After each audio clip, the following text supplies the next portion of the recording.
Black Star Network is here. Oh, no punches! I'm real revolutionary right now. Support this man, Black Media. He makes sure that our stories are told. Thank you for being the voice of Black America, Roland. Stay black. I love y'all. All momentum we have now, we have to keep this going. The video looks phenomenal. See, there's a difference between Black Star Network and Black-owned media and something like CNN. You can't be Black-owned media and be scared. It's time to be smart. Bring your eyeballs home. You dig?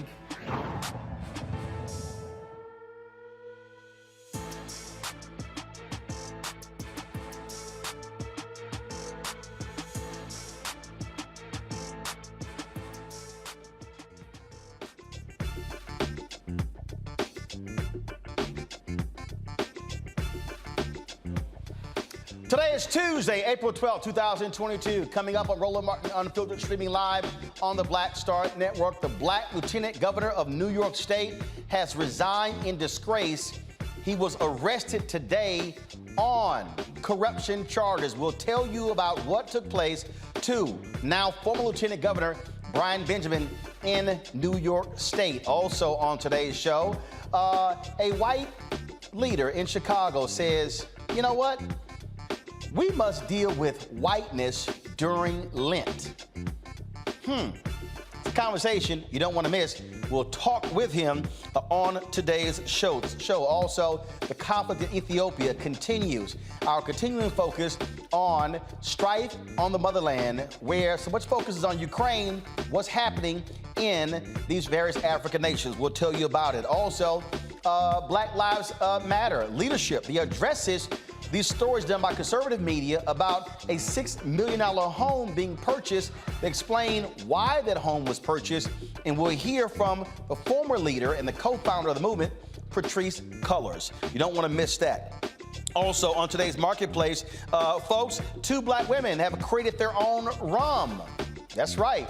They'll join us on the show as well. Lots to break down, lots to talk about. It's time to bring the funk on Roland Martin Unfiltered on the Black Star Network. Let's go. He's got it. Whatever the biz, he's on it. Whatever it is, he's got the scoop, the fact, the find. And when it breaks, he's right on time and it's rolling. Best believe he's knowing. Putting it down from sports to news to politics. With entertainment just for kicks, he's rolling. It's on go, roll, y'all. It's rolling Martin, yeah. Rolling with rolling now. He's funky, he's fresh, he's real, the best, you know he's rolling Martin now.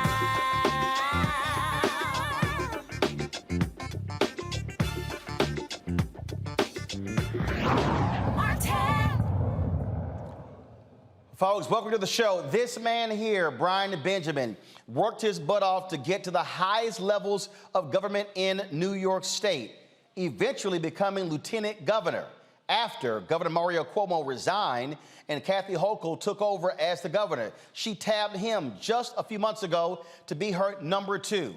Today, he resigned in disgrace after he was arrested by federal authorities this morning as a result of corruption when he was a state senator.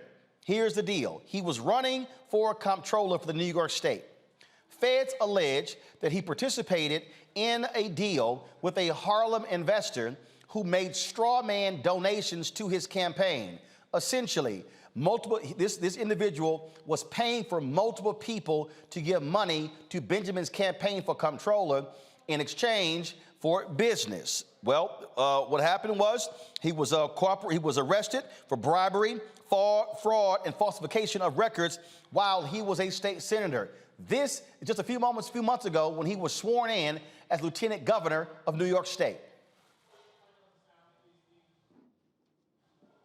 Your left hand on the Bible and your right hand raised. Please repeat after me. I, Brian A. Benjamin.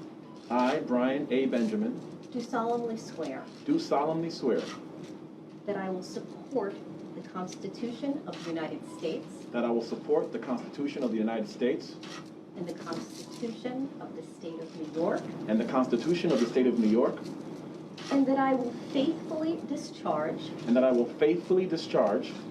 the duties of the office of the Lieutenant Governor the duties of the office of Lieutenant Governor of the State of New York of the State of New York according to the best of my ability. according to the best of my ability. Congratulations.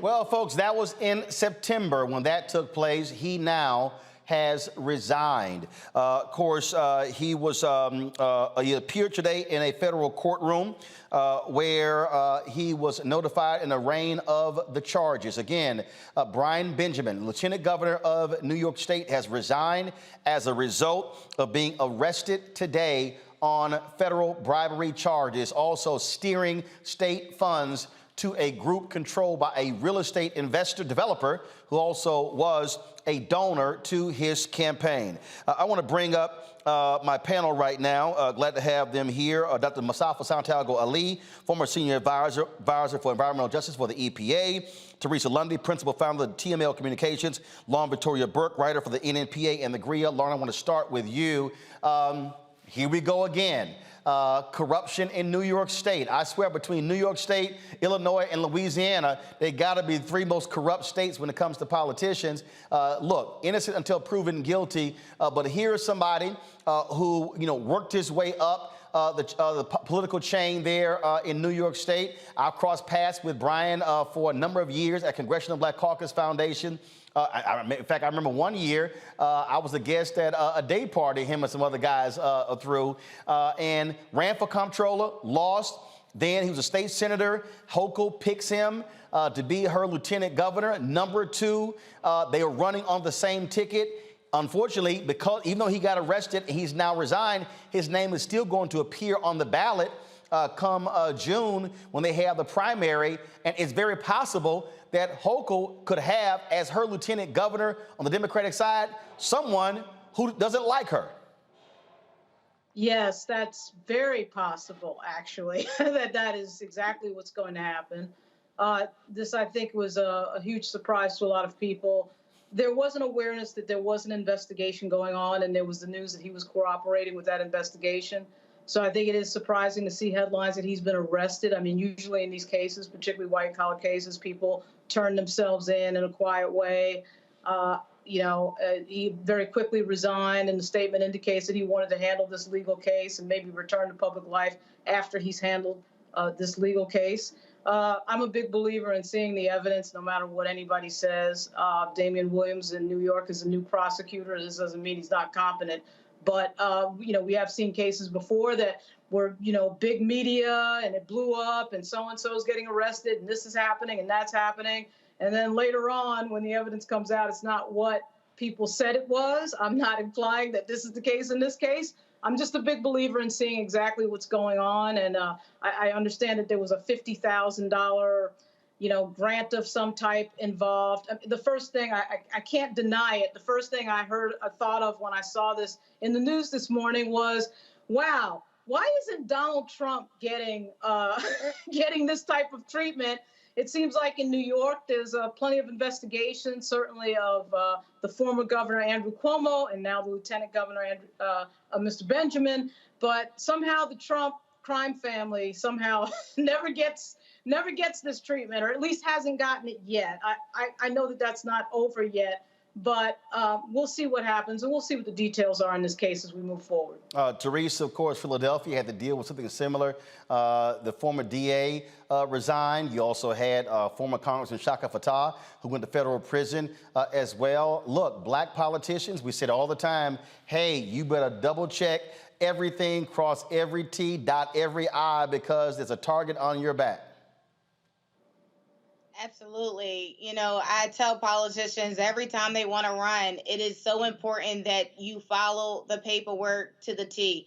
It is important that you uphold integrity. That oath of office is no joke, because when the federal government decides they want to start looking into your background and you are not compiling the right way, your direction of living has also changed. And I think that's a lot that we've seen with Lieutenant Governor Benjamin in his case. But, I kind of agree with Lauren. We haven't seen the same rollout for the Trump family and their, crime sprees. We've been it's been a mention, that something's coming, it's happening. But I think, Benjamin should have his day in court like everyone else, and allow the evidence to speak for itself, and whatever the verdict is based upon that should be what it is. But elected officials, newly or existing, should absolutely take campaign finance reports, bribery very seriously as they, go into public office.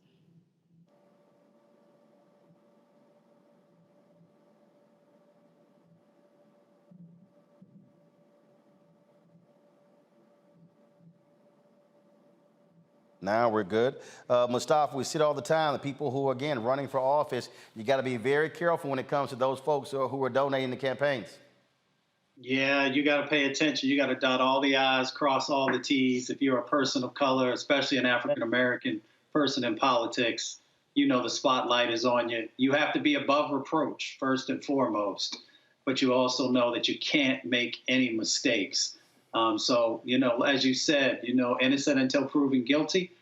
So let's hope that the charges that are brought against his brother, don't have merit or weight. But, for them to come at him like they have, that must mean that they feel pretty confident in the case, at least initially. So we'll just watch how it plays out. All right, folks, let's go to our next story. I have consistently told y'all about whiteness, white fear, here in the United States. My book, White Fear, is dropping in September. And the reason this is important, folks, for the folks to understand is that what we're now dealing with in this society, what we're dealing with are folks who are not really happy with how America is changing, how folks who are not white now get to actually have a voice in all of this. Now, if you watch Fox News, you know Tucker Carlson is the leading white nationalist over at Fox News. And if you don't believe me, here's an interview that he did with a professor who was at the law school, a major Ivy League law school, who herself, she might as well just go ahead and just keep her Klan robe on. This is a conversation with the highest rated host in cable news on the highest rated network in cable news. This actually happened, y'all, this week. How is that different from vandalism? It just seems like people coming in and wrecking everything that was valuable in an institution that they never built themselves. It's very reckless and destructive. It's very vindictive. It's very angry. Yeah. Where does that anger come from, do you think? I think there is just a tremendous amount of resentment and shame of non-Western peoples against Western peoples for Western peoples' outsized achievements and contributions. I mean, it's really unbearable. I was actually, leaving aside American blacks, who I think do feel that resentment and shame and envy. I mean, it's this unholy brew of sentiments. I was talking to Glenn Lowry about this bizarre fact that Asian and South Asian, Indian doctors at Penn Med, which I know people there and I know what's going on there, that they're on the ramparts for the anti-racism initiative for Dump on America. America is an evil, racist place. These are immigrants. The number one highest income group in America is hate America. Right. A goodly number of them, but not all. you're from a group, I mean, first of all, I hate even thinking in terms of groups anyway, because what matters is the individual, obviously. But as long as we are, if you're a member of the highest income, highest achievement group in America, and you're looking down another group, native-born whites, for example, and saying you're the problem, like, how does that work exactly? Well, that is, to me, utterly bizarre and fascinating. And why does anybody put up with that? Right. I'm not saying all Indian immigrants are this way. I'm just saying you look at the roster of, who's leading the programs, the endless number of programs where they talk about diversity and racism and all the racism that people have to encounter in medicine and how racist medicine is and all this. And you see these brown faces or you see these Asian faces and you think, I mean, literally you think, so you're coming from your country, which you're implying is equal or better than our country. Literally. And you're telling us how awful we are. Well, what's the explanation for that? China's an ethno-state, by the way, which no one ever says. It's about the Han Chinese, and if you're not, that's the problem with the Uyghurs. That's their religion. They're not Han Chinese. Whatever. I'm not even judging. I'm just saying people from there have no right to judge the United States. But they very much feel that they do. And so people from there have no right to judge the United States. And that woman is Penn law professor Amy Wax. She's absolutely a white nationalist. We know the Christian church has been very much supportive. Some call it slaveholder religion when you talk about racism in America. Well, my next guest over the last 40 days of Lent, Good Friday, of course, is this Friday, Easter Sunday, or Resurrection Sunday. They have been fasting from whiteness. Let's hear from him to explain that. Joining me right now is the pastor with First United Church of Oak Park in Chicago. Glad to have you on the show, Reverend John Edgerton. So where did this idea of fasting from whiteness, how did this originate? This actually began with our Sunday school, because this is something that you need to teach people right from the youngest ages. So we have been teaching our Sunday school students a curriculum that is an intentionally anti-racist curriculum that we call Tell Me the Truth About Racism. And this is an age-appropriate way of teaching these things. The youngest ages, my daughter is in the youngest age group, 4 years old. And we tell history, things like the Trail of Tears, things like Jim Crow. We teach history through a spiritual lens as Christians, and we teach these children about how God has created all people and loves all people. And there is what we call the lie, that some people are better than others. And so we have been teaching this to our children, and we have a 6-week series, and Lent has 6 Sundays. And so we decided, hey, why don't we do this 6-week series and make this the whole focus of our entire church program? We're just a local church. We don't have any national notoriety or anything like that. We're just trying to build a program that makes sense. So we have adult education programs built around this theme. We have our worship built around this theme. And I thought, you know what? A way that we can talk about this is fasting from whiteness, because fasting is an ancient Christian practice. It's about trying to clear out space in your spirit for God to enter in, and that we are going to highlight and place at the center of our lives of faith for the period of Lent the contributions to the Christian faith of the global majority of Christians, which are people of color. See, the thing that is interesting about this, when you just listen to what Amy had to say, what Tucker says, is this whole deal, oh, no, we don't see people as groups. Yes, you do. And then this whole idea of how dare you bring these things up? How dare you mention these things? America's great. America's grand. America is wonderful. But it's as if we literally can't have the conversation about whiteness in America. It's just like if you're there in Chicago, if Mayor Lori Lightfoot met with a group of pastors, they were all black, the headline would be Mayor Lori Lightfoot meets with black pastors. Yet if she met with a group of pastors and they were all white, it would be Mayor Lightfoot meets with pastors. That's right. That's right. The assumption is that whiteness is the norm, that whiteness is the lens through which everything has to be understood. And that assumption is simply wrong. And the more that white Christians can understand that we are not the center of the Christian faith, that we are not the center of the story of redemption, then the more faithful that we can be to the gospel which was first preached and proclaimed and lived out by dark-skinned women and men living under the oppressive boot of an empire that is following a savior who is a brown-skinned man from the poor parts of town who was executed for standing up for justice. If white Christians don't extricate whiteness from our faith, then we cannot be true to the gospel. And that right there is, I think, what is important that we must confront and we must deal with, Pastor. And really the thing I dare say that has to be challenged, and this is what Dr. King even wrote about this in Chaos or Community, Where Do We Go From Here? And that is, white folks have got to talk to white folks about what's going on. Jane Elliott talks about this here. Tim Wise talks about this here.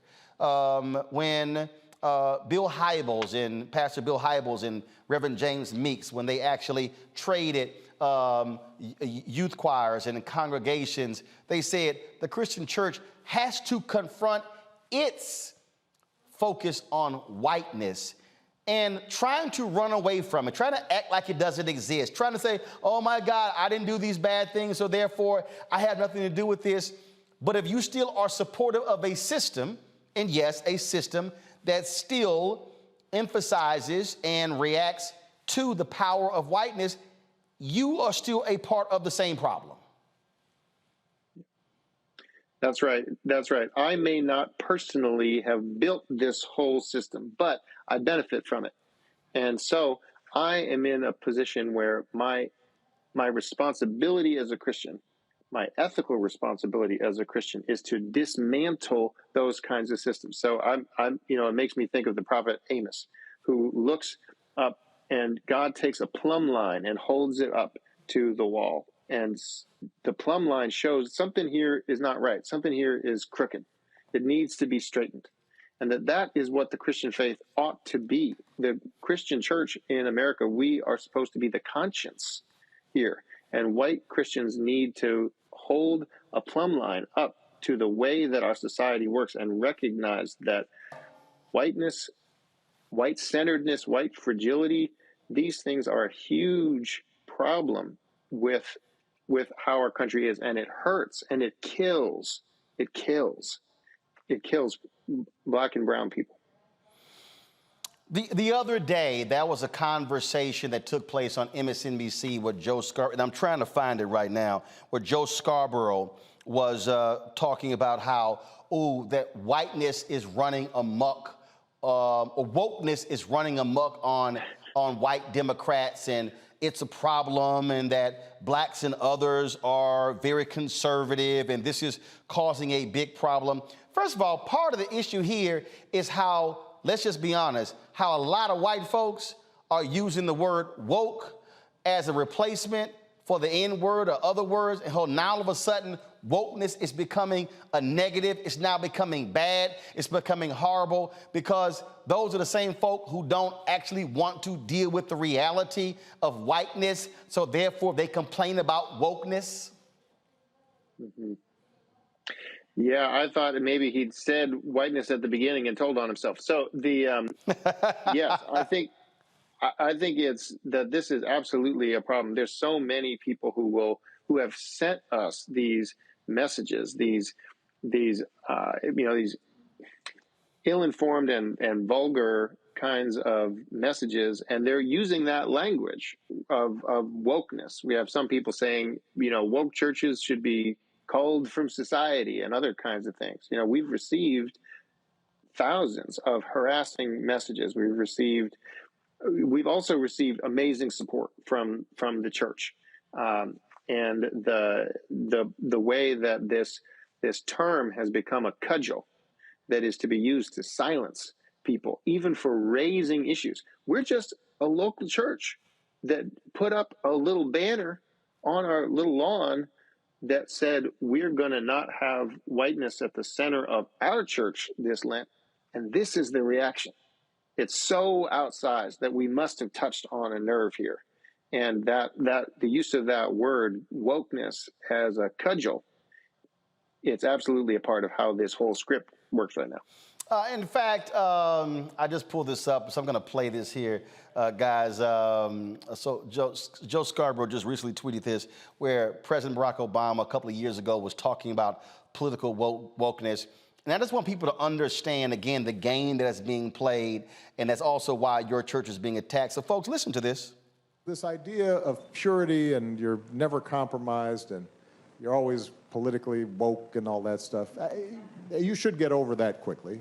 The world is messy. There are ambiguities. Yep. People who do really good stuff have flaws. Right. People who you are fighting may love their kids and, share certain things with you. And I think that one danger I see among young people, particularly on college campuses, Malia and I talk about this. Yara goes to school with my daughter.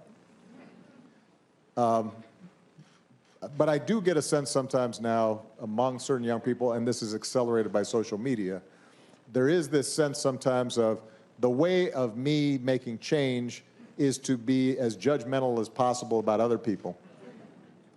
And that's enough. Like if I tweet or hashtag about how you didn't do something right or used the wrong verb, or then I can sit back and feel pretty good about myself because, man, you see how woke I was? I called you out. Let me get on TV. So Pastor, I just want to unpack that a little bit. I get the point the president is trying to make there, but also I find it problematic. And the reason I find it problematic is because I think politically what happens is, I mean, I hear what he's saying. People, oh, look, we have disagreements, and they're people, they've got children, and there are other things that we do well. But when I think about John Brown was very clear. Slavery is wrong. I'm not about to compromise on this issue.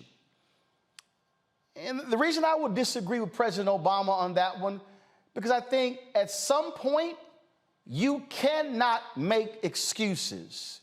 You cannot allow yourself to be a participant in someone else's BS without calling them on it. Because, you know, I think about just the other day when Mitch McConnell was being interviewed by the reporter with Axios, and he was asked the question about moral red lines. And Pastor, this is what I find to be interesting. I'm going to play some of this because, in fact, you know what, I was going to play the second, it was about three, it was a little long.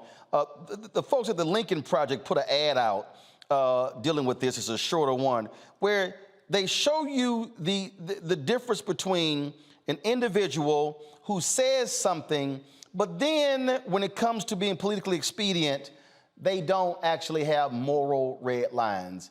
I think this is a perfect example of what you are having to deal with when you're talking about fasting from whiteness. I want to get your thoughts on this after it's done. January 6th was a disgrace. Fellow Americans beat and bloodied our own police. They stormed the Senate floor. They tried to hunt down the Speaker of the House. They built a gallows and chanted about murdering the Vice President.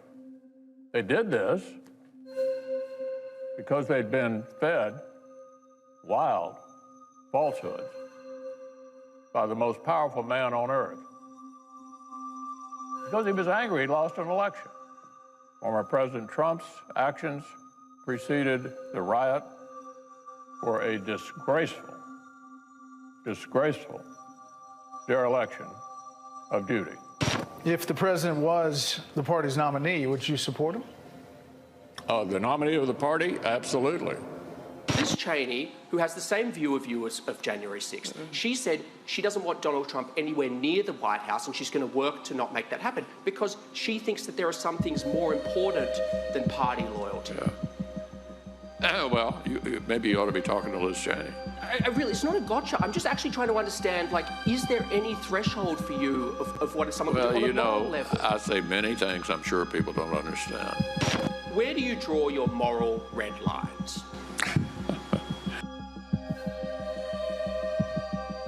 Pastor, that right there to me is the point. What you're laying out is you're drawing a moral red line. What you're saying is to your congregation, if you call yourself a Christian, this is how we have to behave. We cannot, and I get what President Obama was saying, but we cannot make excuses when it comes to what should be a moral decision. And the reality is racism, white supremacy, and whiteness, that is a moral choice that people are making. Yes, and I'm glad that you raised, John Brown. I remember that what he stood up in the church and said, I do hereby before God and in the presence of this assembly dedicate my life to the abolition of slavery. And that's how he began his ministry, that work, John Brown. So I don't believe for a minute when people say, well, this person was just of their time and this and that, where in that era, there were people of conscience who knew what was right and who were willing to work to do what was right, to be faithful to the gospel. Because this is, again, he did this in a church before God. That's what John Brown did. And so to me, this absolutely is a question of Christian ethics, of Christian morals, but also if as white Christians, when we put ourselves out of the center, what we find is the unbelievable and beautiful spirit-filled contributions. We have had some of the best church in Lent, we have sung every week a group called Amen Siakudumisa, which is an amazing freedom song by Stephen Cuthbert Molefe, who's South African of Sotho descent. We have been singing Savior God Above, set to Duke Ellington's Come Sunday. Church has been great.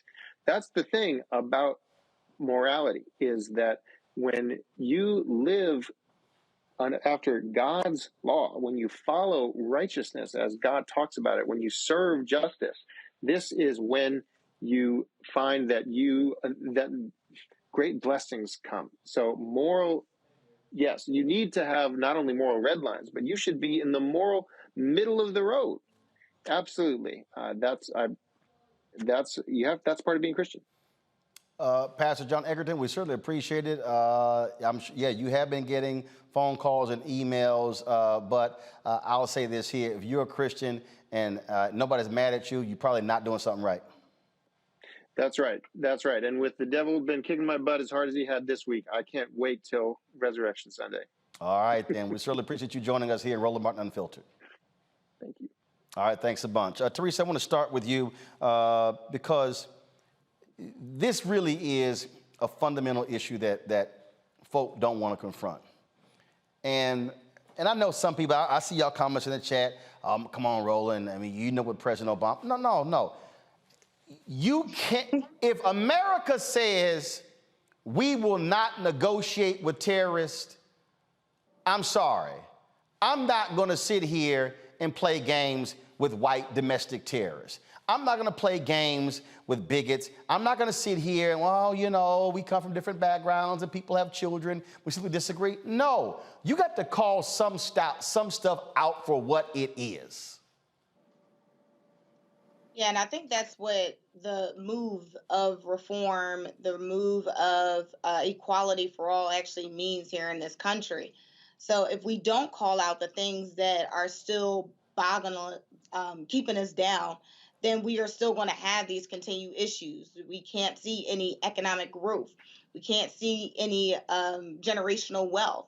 So there's so many issues because we keep coming back to the same discussion of, you know, white people are, you know, not the, I do think, you know what, let me just kind of go back a little bit. I think that conversation just had me think a little bit about some of the discussions I've been having with, you know, some of my white friends about the situation. And I think part of it is, I think they're having conversations within them, their own selves about, am I racist, but is it still necessary to keep talking about it, like some of the past issues in this way? And I think the answer is yes, but also it's a path to change thyself. So I think just a lot of times people are just not seeing what that pathway actually looks like. And so we're still at this stuck place where, you know, when we put up a sign that says fast from whiteness, it's taken in a derogatory way versus taking it as, you know, hey, let's fast from being hateful. Let's fast from being derogatory. Let's fast from not giving someone else an equal opportunity to be in the position that I am. So that self-reflection, I believe, has been taken out of conversations and thus has put us in this position today where people feel like they're being attacked. And it's not really an attack. It's more self-reflectness and bringing out change within all of that. And Mustafa, one of the things that we keep hearing is that you look at these bills in Florida and other people, oh, let's not make folk uncomfortable. But what we know and understand, and we're going to talk about this here after the break in our next segment dealing with Ethiopia. You cannot make changes to any situation unless you make some folk uncomfortable. You have to. Change doesn't happen if folks aren't willing to, you know, push and to force sometimes change to actually happen. You know, it's interesting we're having this conversation. I appreciate the pastor who was on, because I just call it what it is. You know, racism is a sin. Racism is a poison. Racism is a cancer. And we got a lot of folks in this country who don't want to exorcise the racism out of our system. And because they don't want to do that, they don't want to have that exorcism, then, they can then justify, well, it was a part of the past. And it's not as bad as it once was. If I have cancer, it doesn't matter if my cancer is stage 4 or stage 3. Yeah, I might die a little faster from stage 4, but eventually it's going to turn into that if I don't address it.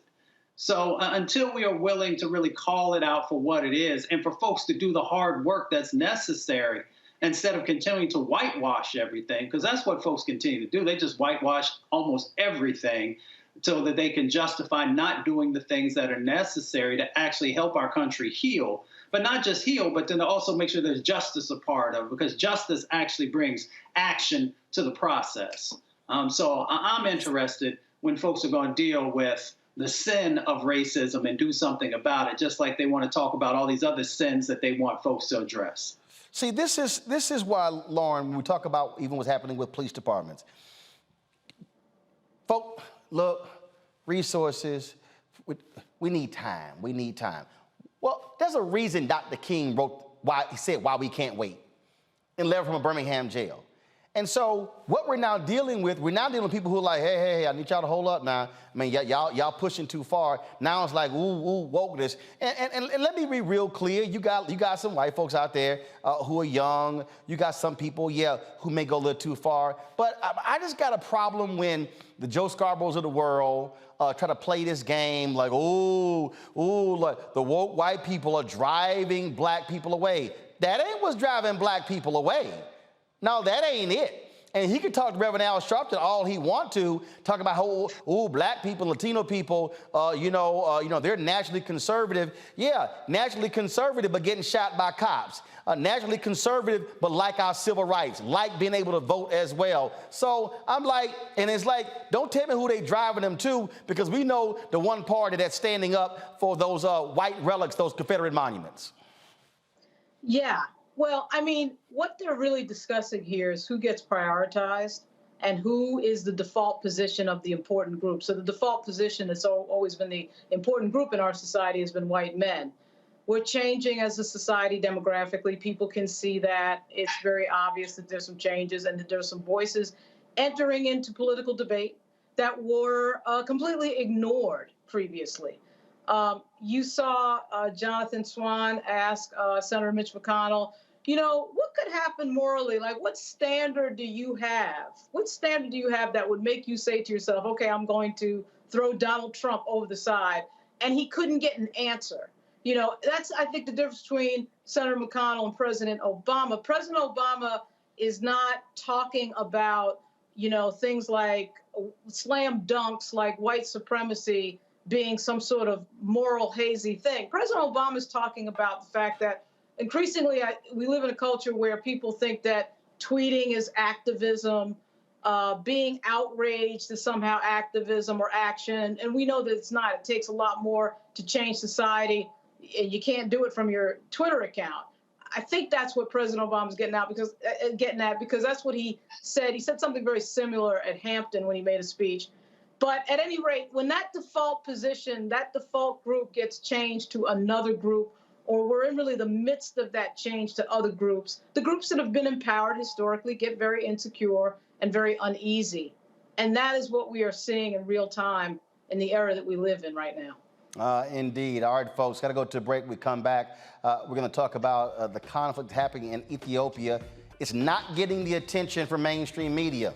No shock. The reality is whiteness rules in mainstream media. So what's happening in Ukraine, all of these stories, all of the fundraising, them being mentioned at the Oscars, them being mentioned, of course, at the Grammys.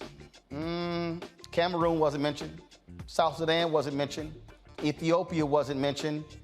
You would think the largest continent, the youngest continent, folks would actually care about atrocities happening there. Where we do, we'll be discussing that next. YouTube folks and Facebook folks, hit the like button. We should easily have more than 1,000 likes on both of those platforms right now. Hit the like button right now. Also, download the Black Star Network app. Our goal is to get 50,000 downloads by May 1st. Android phone, Apple phone, Android TV, Apple TV, Roku, Amazon Fire, Samsung TV, Xbox One. Also, join our Bring the Funk fan club. Every dollar you give goes to support this show. P.O. Box 57196, Washington, D.C. 20037. Cash App, $RM Unfiltered. PayPal is R Martin Unfiltered. Venmo is RM Unfiltered. Zelle, RolandSMartin.com, RolandMartinUnfiltered.com. You don't want to miss the next conversation. We're talking about, again, conflicts in Ethiopia. It's an important one. We'll have it next. You're watching Roland Martin Unfiltered right here on the Black-owned Black Star Network.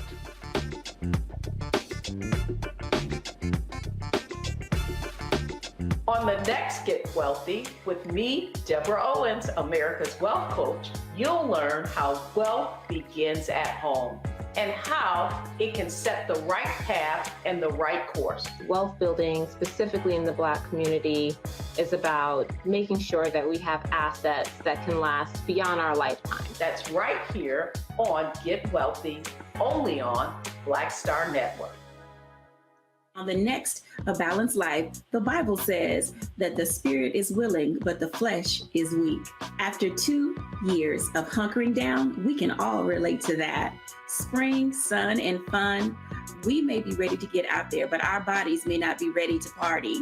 On the next A Balanced Life, we're going to get our mind, body, and spirit on the same page. That's A Balanced Life with Dr. Jackie here on the Black Star Network.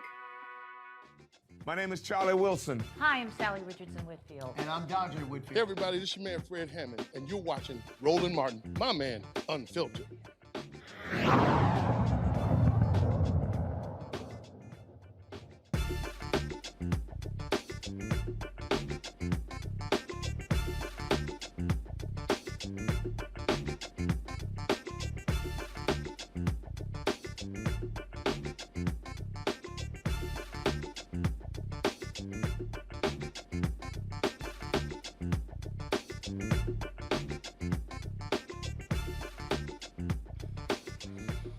Folks, so much attention has been paid to what's happening in Ukraine as a result of Russia invading that nation. We've heard all kinds of stories about atrocities taking place, families finding loved ones murdered, all kinds of shocking and devastating things.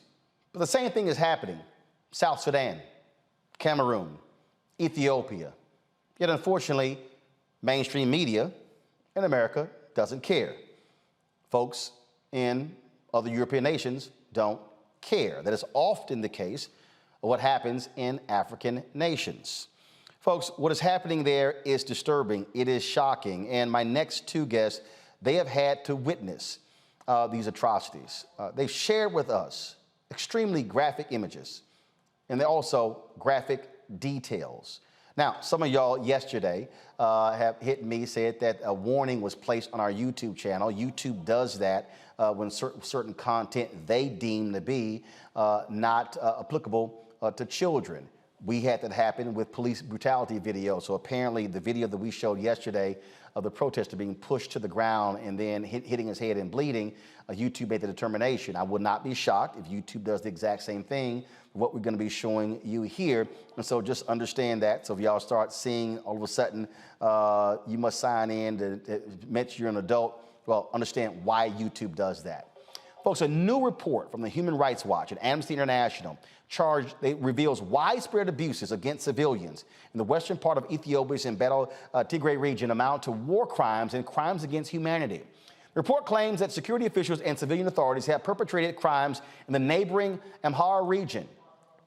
The report found abuse is part of a widespread and systemic attack against civilian population that amounts to crimes against humanity as well as war crimes. However, Sheba Takesta, a Push Start Media, says there's more to the story. She joins us now from the capital of Ethiopia, Addis Ababa. Jamal Countess, a freelance photojournalist, was with her on her latest mission. He also joins us from D.C. Glad to have both of you with us. Sheba, I've been following your reports on social media. That's why I first learned about you, and I said, definitely, let's get you on the show. So I certainly appreciate that. And Jamal, you also tweeted me about your work there, and so I said, let's get him on as well. So Sheba, tell us, give people a sense of what you have seen, what is going on, and how are we even at this point of this conflict happening, and how shameful it is it's not getting necessary attention by Western media?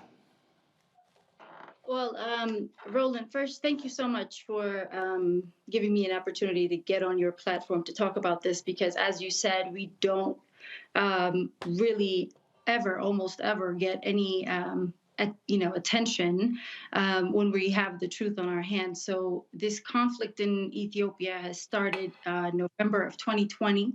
The TPLF, which is an armed insurgency group, that was the previous regime and government that was in place for 27 years, has waged a war on the country. And the TPLF is known and has been labeled a terrorist group.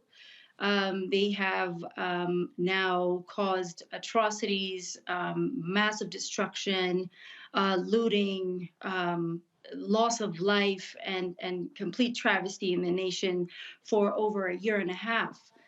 However, Western media has typically and in normal form just highlighted things that suits the interests of whatever superpowers want to depict. What you're looking at in these images is from our trip to Ethiopia, where I myself had a personal mission to go and discover for myself the facts on the ground, because we had almost no coverage of the things that were really happening, which are that the TPLF now is attacking Afar, has 5 regions under control for the past 27 years, and plus actually over 30 years.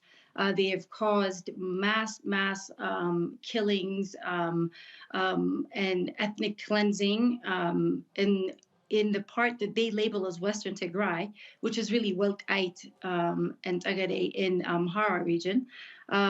We are now finding that there's multiple mass graves in some places, perhaps up to 59,000 or more. People have been buried there after being tortured in prison camps or torture camps. So lots of things that the media doesn't want to cover, but yet we had a space today on Twitter with Amnesty International and Human Rights Watch spewing complete falsities. While we are on the ground exposing what's really happening, we blatantly get ignored, and massive amounts of people are suffering due to this completely horrible ethnic charged war that's been going on for quite some time. Jamal, you have been photographing a lot of this. How much time have you spent in Ethiopia? And just give folks a sense of what you have witnessed through your lens. Well, I started going to Ethiopia in 2013 and eventually started living there towards the latter part of 2014, 15. Met my wife, raised a family, and moved back here to the U.S. in 2019. So I was very familiar with the TPLF regime, which I lived under up until the current prime minister, was placed into power. So all the pictures that you've seen, that you've been showing, have been from my 6 trips to Ethiopia, because I noticed that there was a serious inconsistency with the way it was being reported, because my wife being Ethiopian, she looks at local news, and of course here I'm looking at the big news services and the big news programs, and I saw that there was a serious disconnect. So the TPLF was a longtime friend and ally of the U.S. going back to the Black Hawk Down days, and they basically became the watchdog over the Horn of Africa with the U.S. and the U.K.'s blessing, and actually the European powers' blessings.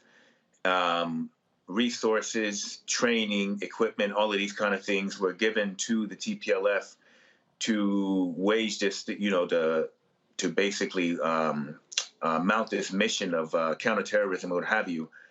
But what happened is they turned those resources and that training and all of those things they got from the West into tools to divide and, subdue all the other ethnicities that lived in Ethiopia. So when they were forced out of power because of protest from Amhara youth and Oromo youth, the country's two largest groups, they retreated back to their region of Mekelle. They did it, begrudgingly, and kind of began to hatch plans to return to power. So what happened is on the evening of November 3rd, 2020, the TPLF attacked 5 military bases and 100 soft targets as part of a coup attempt to regain power. Secondarily, within that plan was a planned ethnic cleansing of this region, Walkite, which Western sources say is a contested region, but Walkite was actually part of Amhara lands for almost 1,000 years. So I've noticed that certain big stations or big outlets in the West and political entities don't even mention these attacks on the Northern Command bases, these 5 military bases, and they try to control the narrative and play in favor of the TPLF by saying that, Abiy Ahmed launched an offensive into Tigray. But the reality is that on the nights of November 3rd and 4th, at least 6,000 soldiers were killed, most in their sleep, by these surprise attacks, and 60% of the mechanized and artillery hardware was confiscated by the TPLF. And that's how this war basically started, and that has always been kind of missing from the explanation of what exactly is happening in Ethiopia. Sheba, it is utterly ridiculous when you look at just the flat out ignoring of this stuff by American media. And it has to rise to the level of the atrocities in Rwanda for all of a sudden people to go, oh, look what's happening. Yeah, that's right, Roland.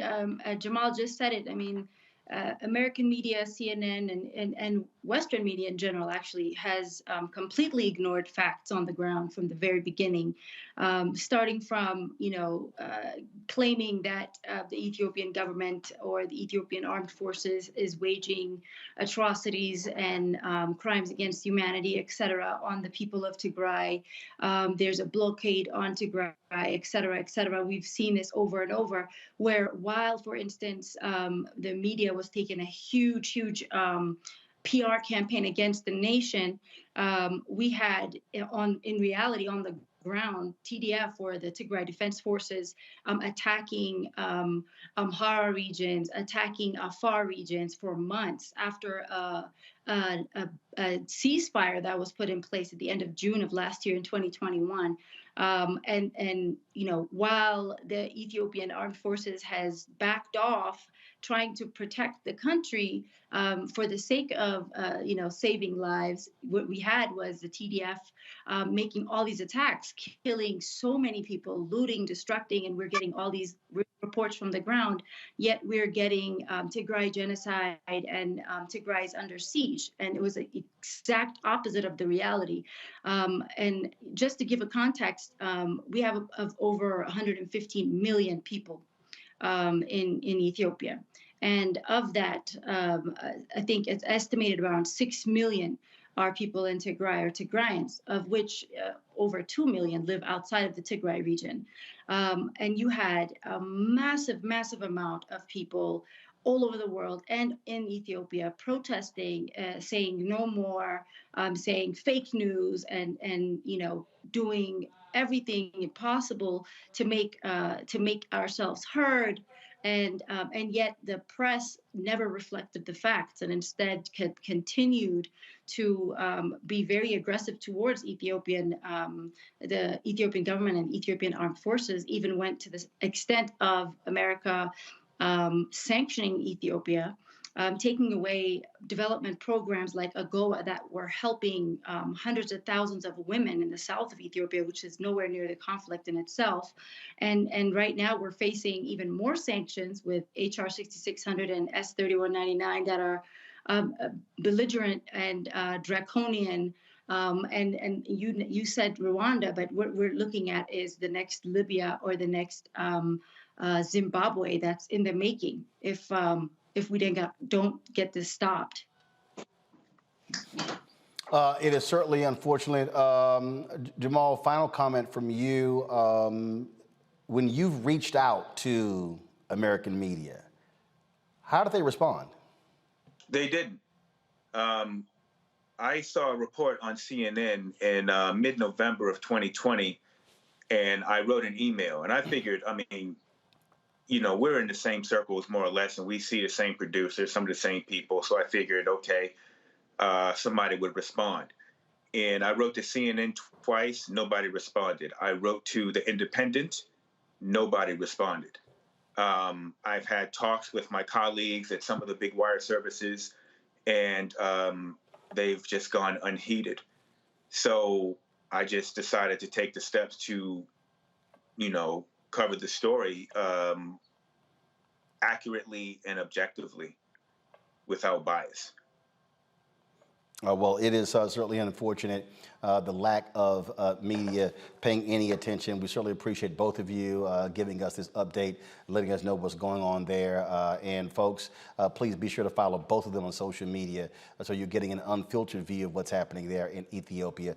Sheba, Jamal, thanks a lot. Thanks for having me.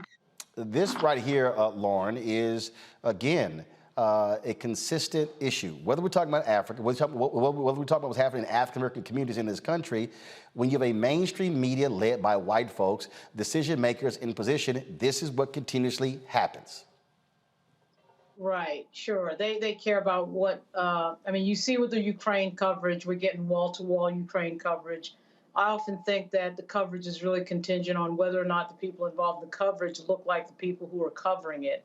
And so much of the time in our media, those are white folks that really care only about other white folks. We see that too with when people go missing. We see that, you know, in coverage decisions all the time with major American newspapers. It is a huge reason for why there is a big need for the Black press and why the Black press is a hugely important institution in this country, because there's certain stories that would never get covered and never get paid attention to.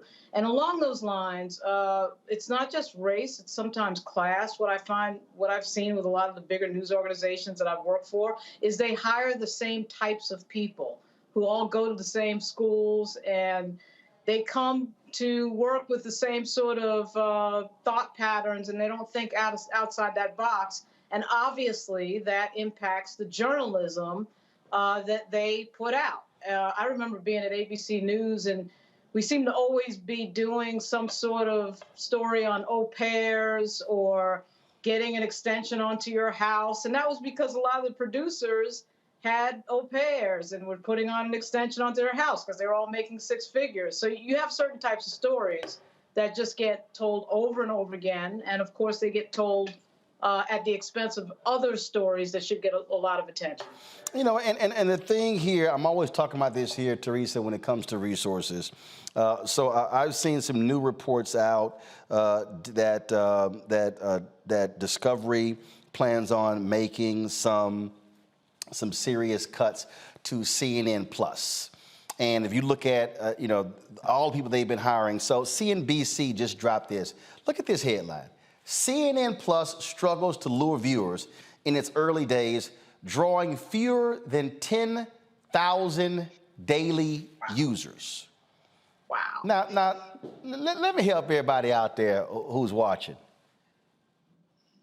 We get 10,000 daily users on the Black Star Network. They've already spent by $300 million. See, part of this issue of the inability for Black-owned media to cover these stories is when you don't have the dollars. I told y'all Gerald Horne's book dealing with Claude Burnett and the Associated Negro Press and the Jim Crow paradox, where he was pulling stuff together and providing insight on what was happening in African nations and Caribbean nations where you have Black folks. And of course, as Jim Crow began to subside, they lost interest because people were not subscribing to Black newspapers in the way they were before.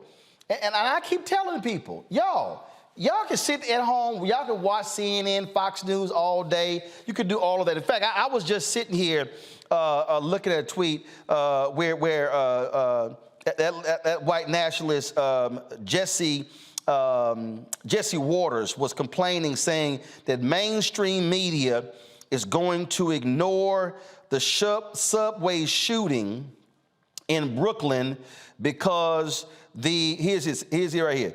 Jesse Waters says mainstream media is soon going to bury the New York City subway shooting story because it's a Black suspect and Asians are possibly targeted.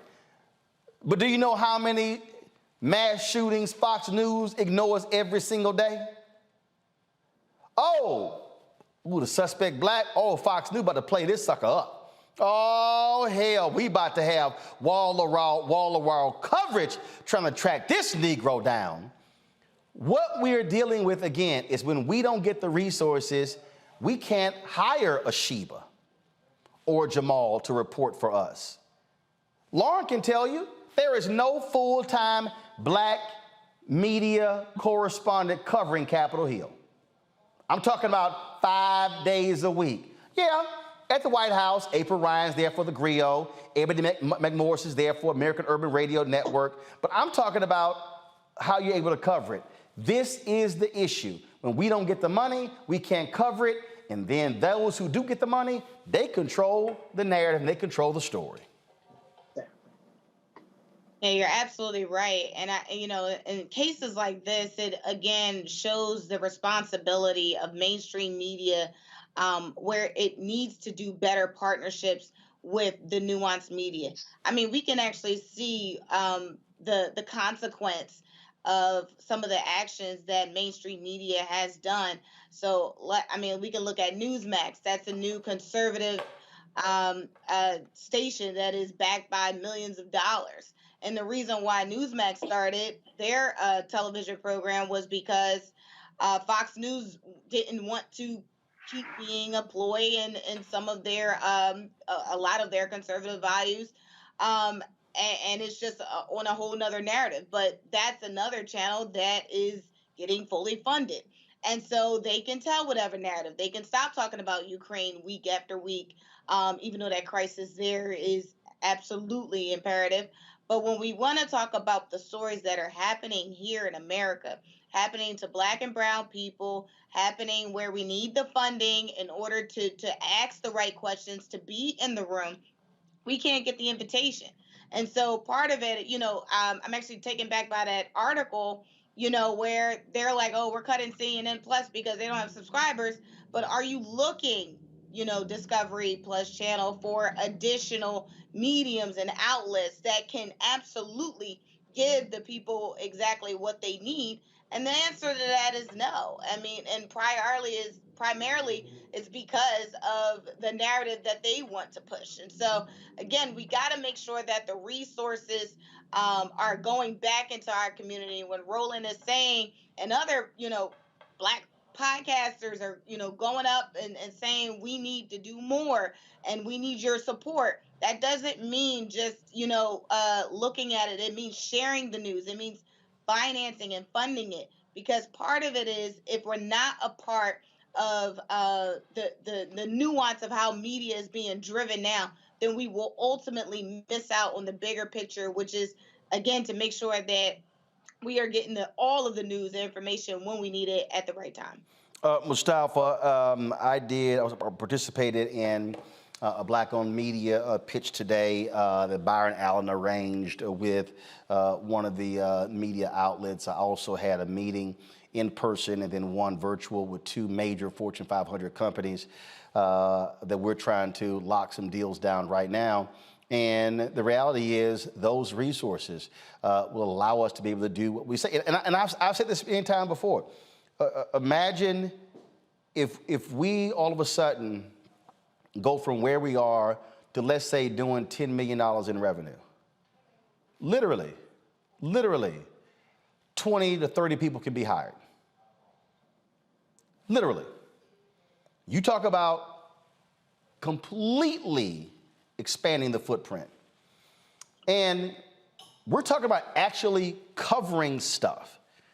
We're not talking about all of these so-called new black media people who all they do is sit on YouTube and talk about other people. They trash talk what other people are doing. They read what somebody else is doing and then they talk about them. No, we're talking about actually covering the news, actually being on the ground. The reality is with Sheba and Jamal, they are there. They are reporting with their own eyes what they saw in Ethiopia. They're not reading a dispatch from the BBC or from CNN or from The Guardian or somewhere else.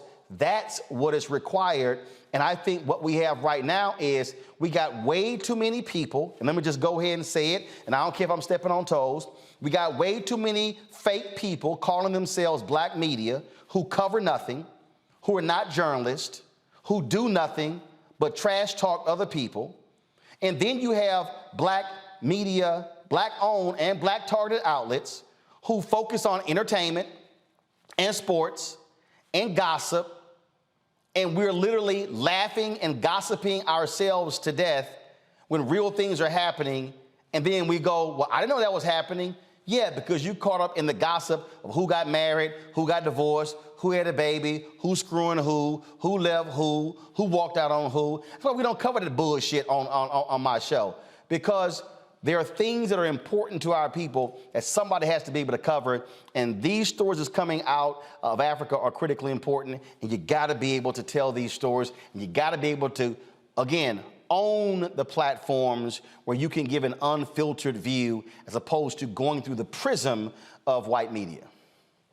Without a doubt. I mean, you know, we got so many folks who do a bunch of the surface level reporting.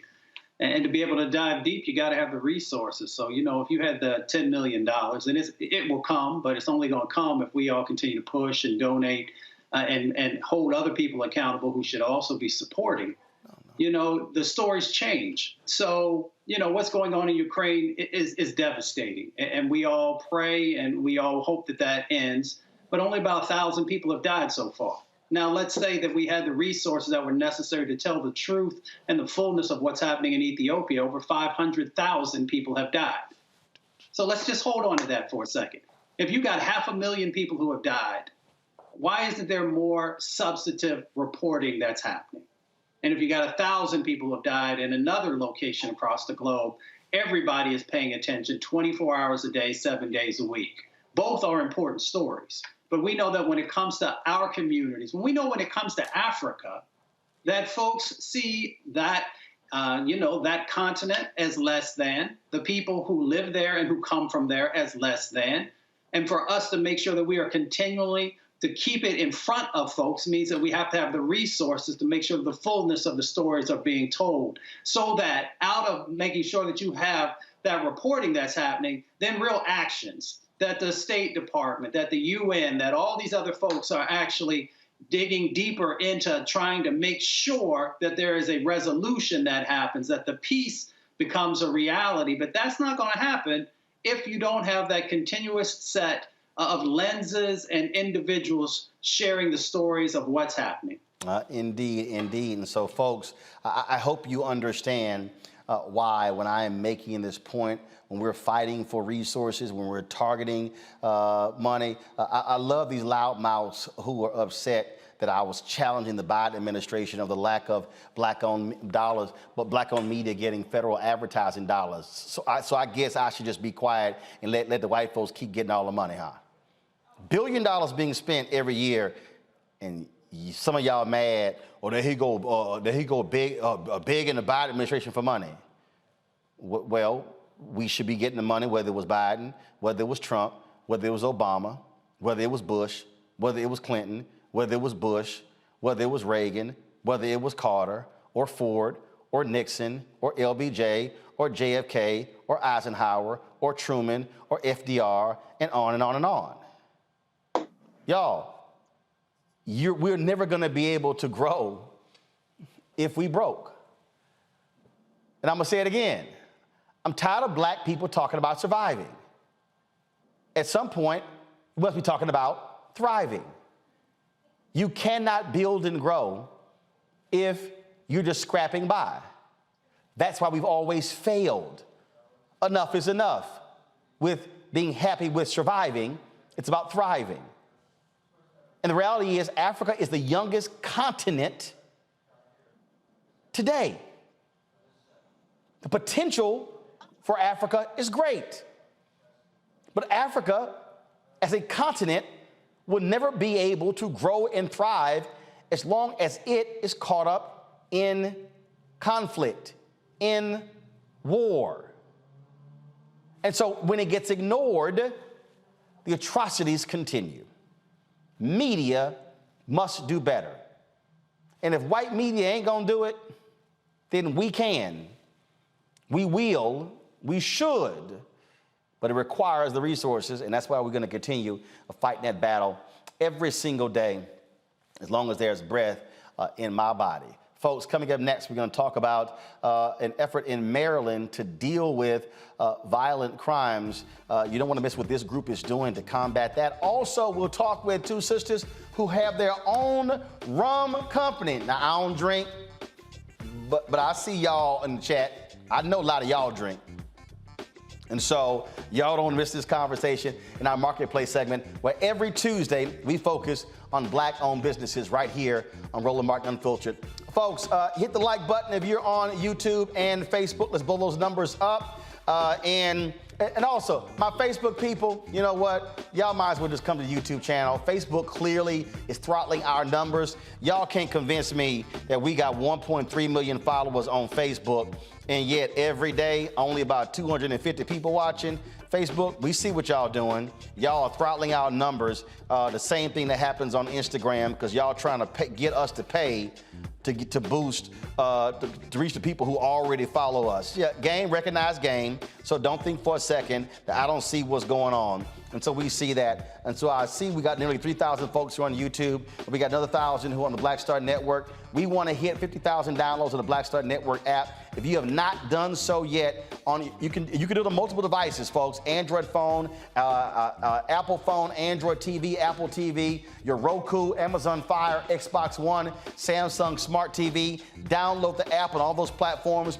Don't forget, if you give to us on YouTube, we only get 55 cents of every dollar. So if y'all want to give to us directly so we get the whole 100%. You can send a check or money order to P.O. Box 57196, Washington, D.C. 20037. Cash App. This is the only Cash App we have. Do not give to anybody else. It's $RM Unfiltered. PayPal is R Martin Unfiltered. Venmo is RM Unfiltered. Zelle is roland@rolandsmartin.com. roland@rolandmartinunfiltered.com. We certainly appreciate if you are able to support us there, folks. I'll be right back. Roland Martin Unfiltered. Back in a moment.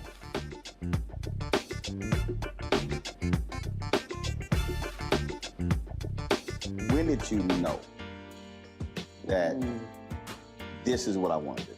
I think right after high school, because in high school I was in all the plays. Well, I was always funny, but I didn't know nobody would pay me for it, you know? And then I saw Eddie Murphy. This was like 84 when I saw Eddie Murphy. Eddie Murphy was the hottest thing in the whole wide world, not just comedy. But anyway, he saved Saturday Night Live. If he hadn't started that show would be gone. He had done 48 Hours, Trading Places. His first Beverly Hills Cop could wear the hell out of a red leather suit, and he wasn't but 23 years old. He was rich enough to pee cream, and he got all that telling jokes. I said, shit, I've been funny my whole life. I didn't know people give you money like that, so I went and got some Red Fox albums. I went down to my mama's basement where I was living anyway, and I stood in that mirror and played them albums and them jokes until I could tell them like they was mad. Wow. And that started me doing jokes. And then I went and did comedy in the street. I was standing on State Street, tell jokes and pass my hat. And white folks would come up and just hand me money. And I liked it.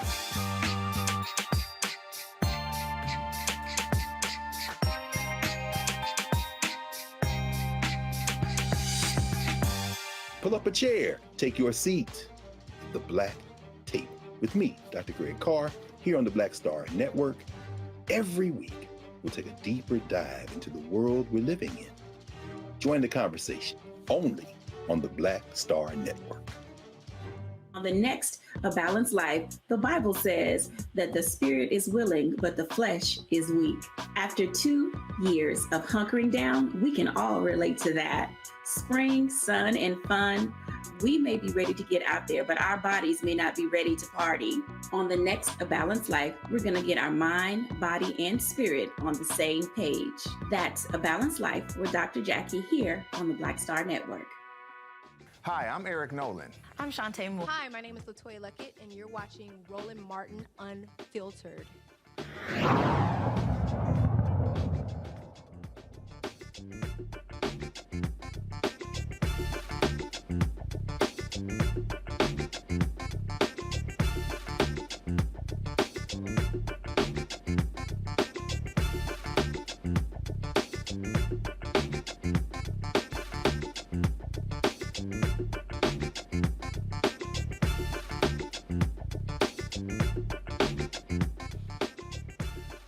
I told y'all Facebook is throttling. I just checked. 71 people watching on Facebook. You know what? All 71, y'all just go on over to YouTube. Just go on ahead, go on over to YouTube or download the Black Star Network app. Go watch it on the app. Don't even waste time with Facebook. We see the games they playing. That's exactly why we launched the Black Star Network app. And so what my goal, what I would love to do is for us to be able to get this thing up to 50, 100,000, 200,000. That's really what our goal is. And so we're going to keep doing that. So don't worry about that, folks. So trust me on that one. All right, y'all.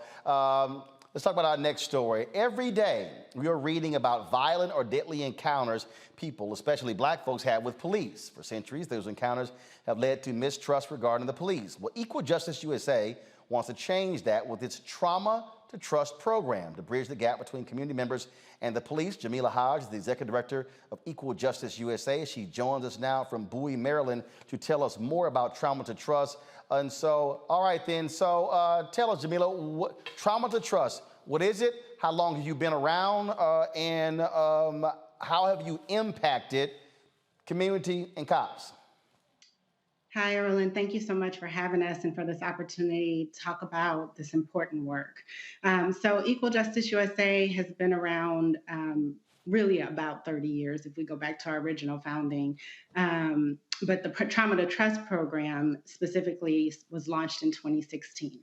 And it was launched in response to, one, just an understanding of the role of trauma. A big part of our work is really helping people understand that justice does not equal punishment.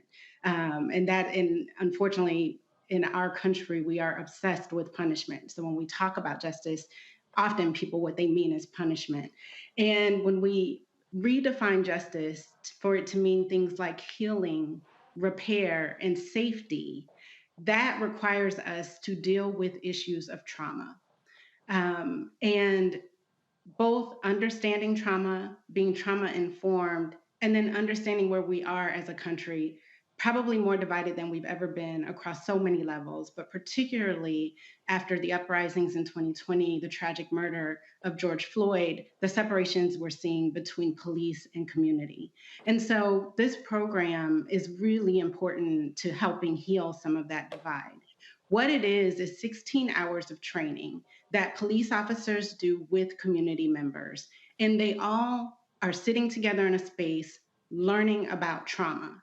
Well, in understanding both what personal, individual trauma looks like, what historical, intergenerational trauma looks like, it allows for sharing space and conversations and stories about how trauma has shown up in our own lives.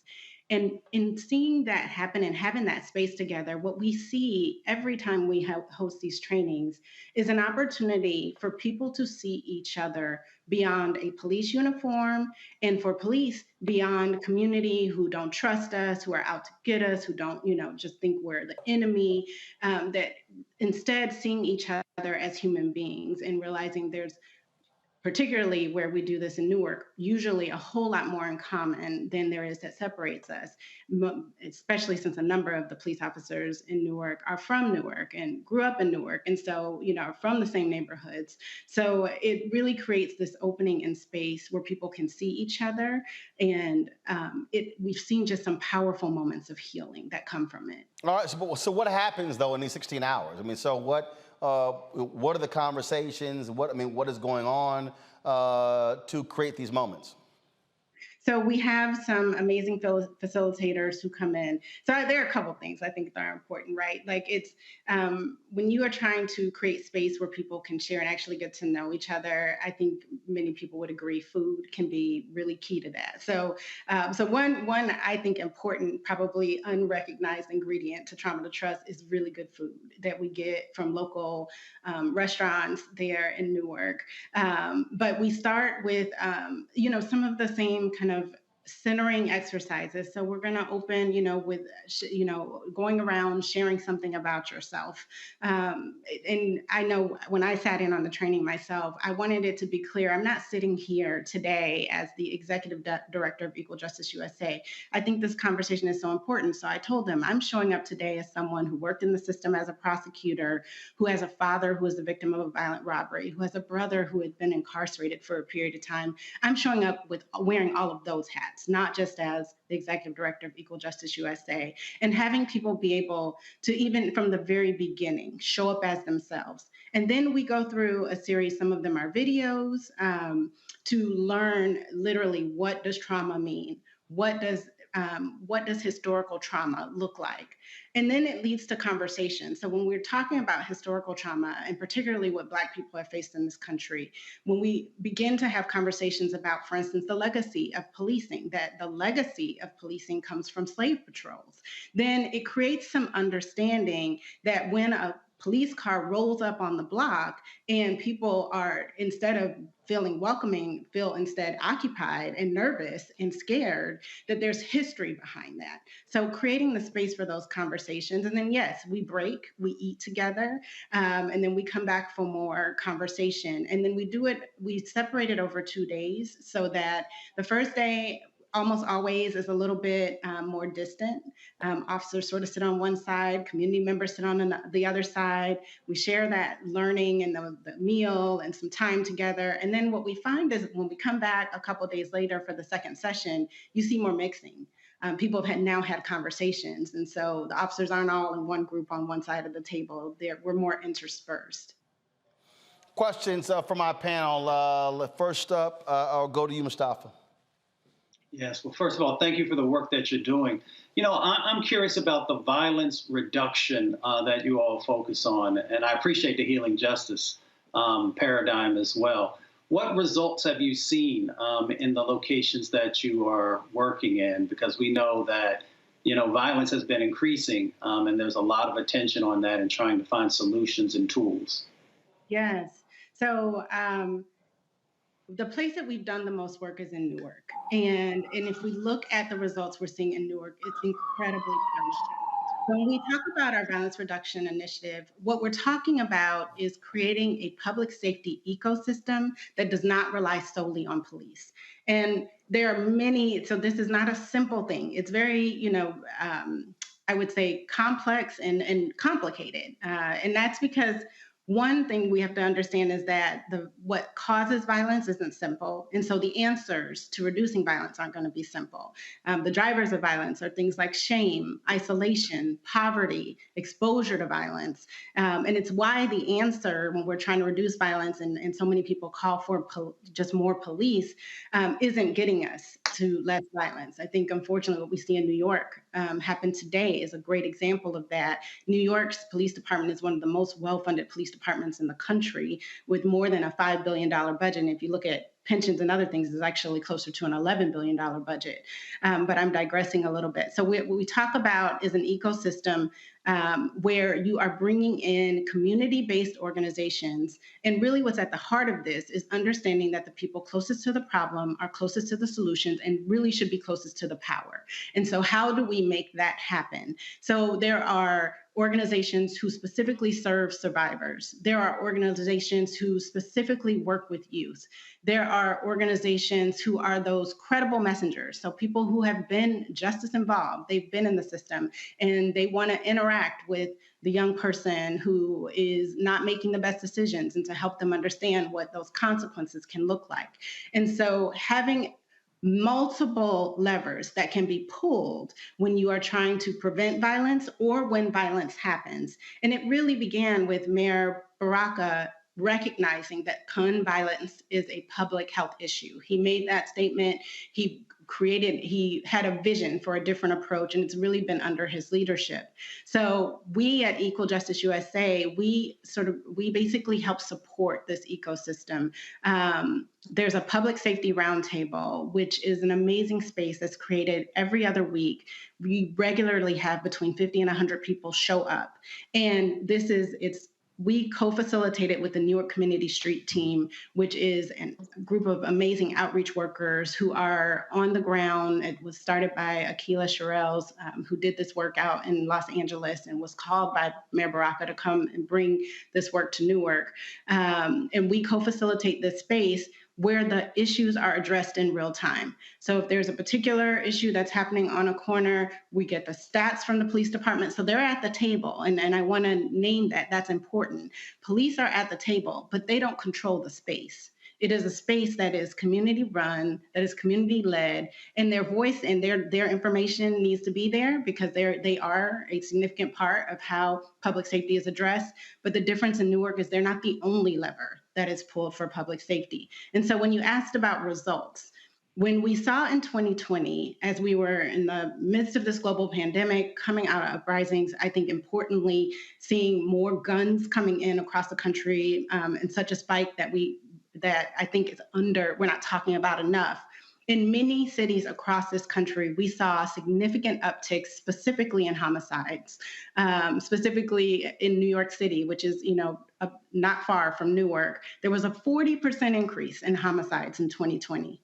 There was no increase in Newark. And this increase was happening not just in Democrat-led cities, it was in Republican-led cities. It really didn't matter whether you were a law and order jurisdiction or a reform jurisdiction. We've seen this uptick in homicides, but not in Newark.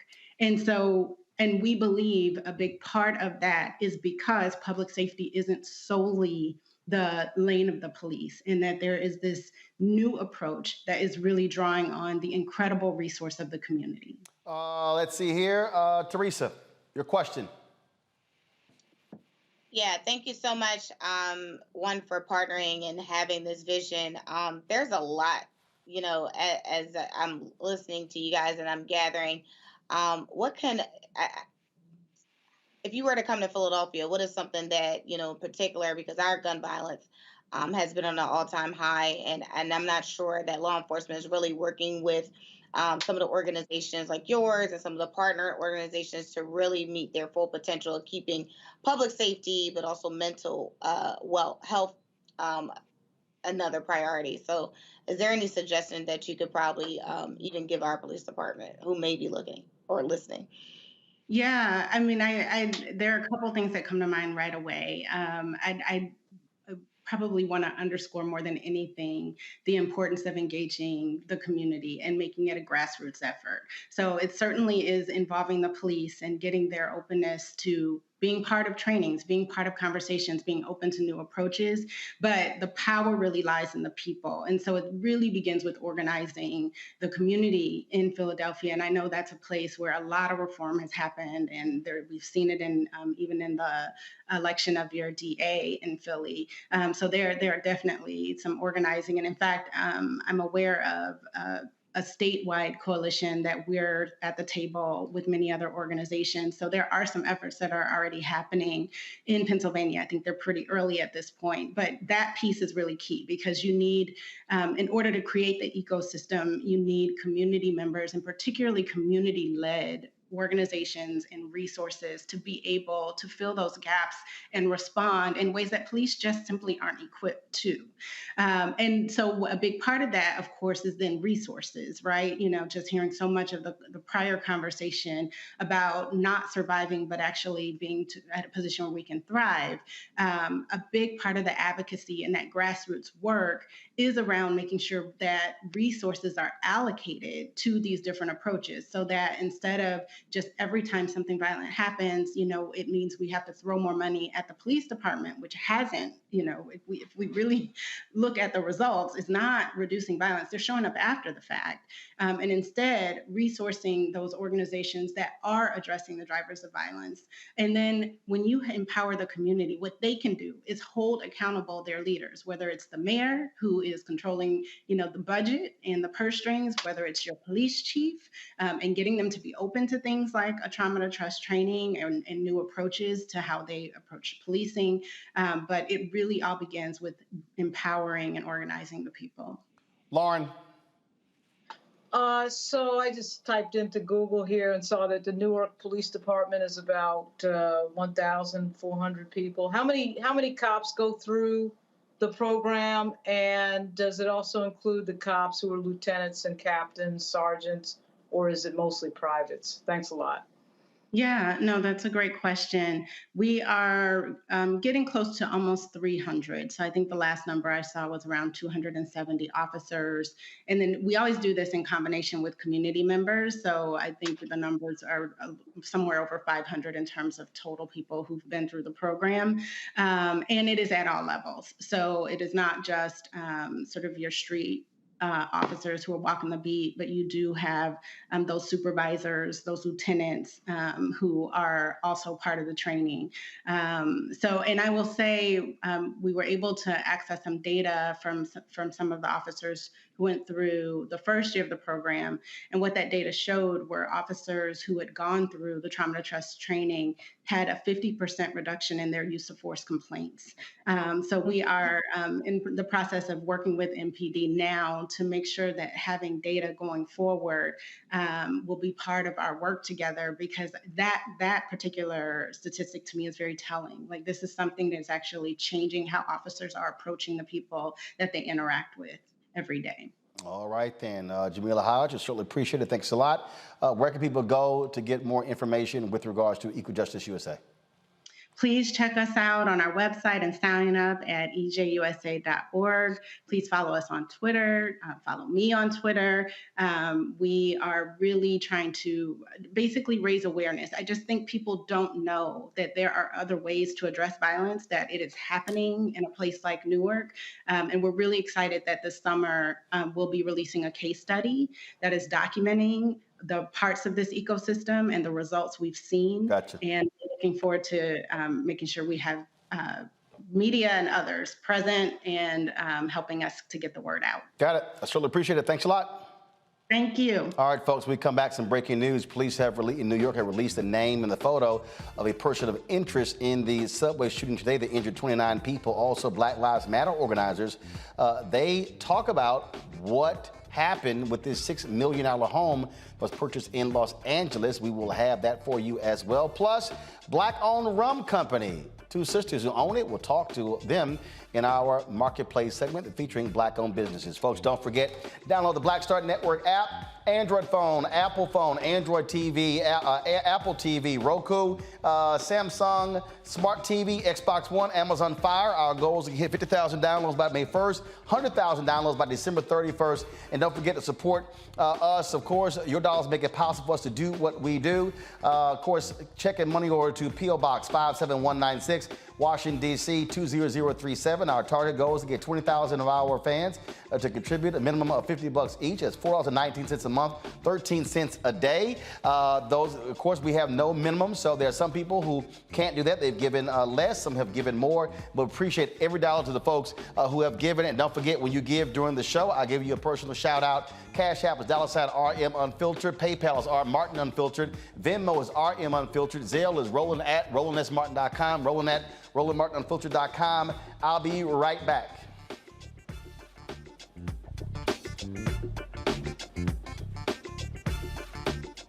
On the next Get Wealthy with me, Deborah Owens, Are y'all seeing the America's full Wealth tweet? Coach, you'll learn how wealth begins at home and how it can set the my right point is you're path seeing it and the framed right left and course. right. Wealth building, Got it. specifically in the Scrolling up. Black community, is about making sure It's that just we one have bottle? assets that can last All right, beyond our Alex. lifetime. That's right. All right, let's do this here. I need to rumble to the other side only on of the desk. Black Need this Star Washington Commanders box taken off. Pull up a chair, take your seat. Need that. Move to that The side Black over there. Tape with me, Dr. Greg Carr, here on the Black Star Network. How long is this break?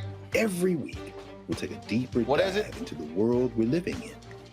Join the conversation. How long is the Black Lives on the Matter Black audio? Star Network. On the next A Balanced Life, the Bible says that the spirit is willing, but the flesh is weak. After 2 years of hunkering down, we can all relate to that. Spring, sun, and fun. We may be ready to get out there, but our bodies may not be ready to party. On the next A Balanced Life, we're going to get our mind, body, and spirit on the same page. That's A Balanced Life with Dr. Jackie here on the Black Star Network.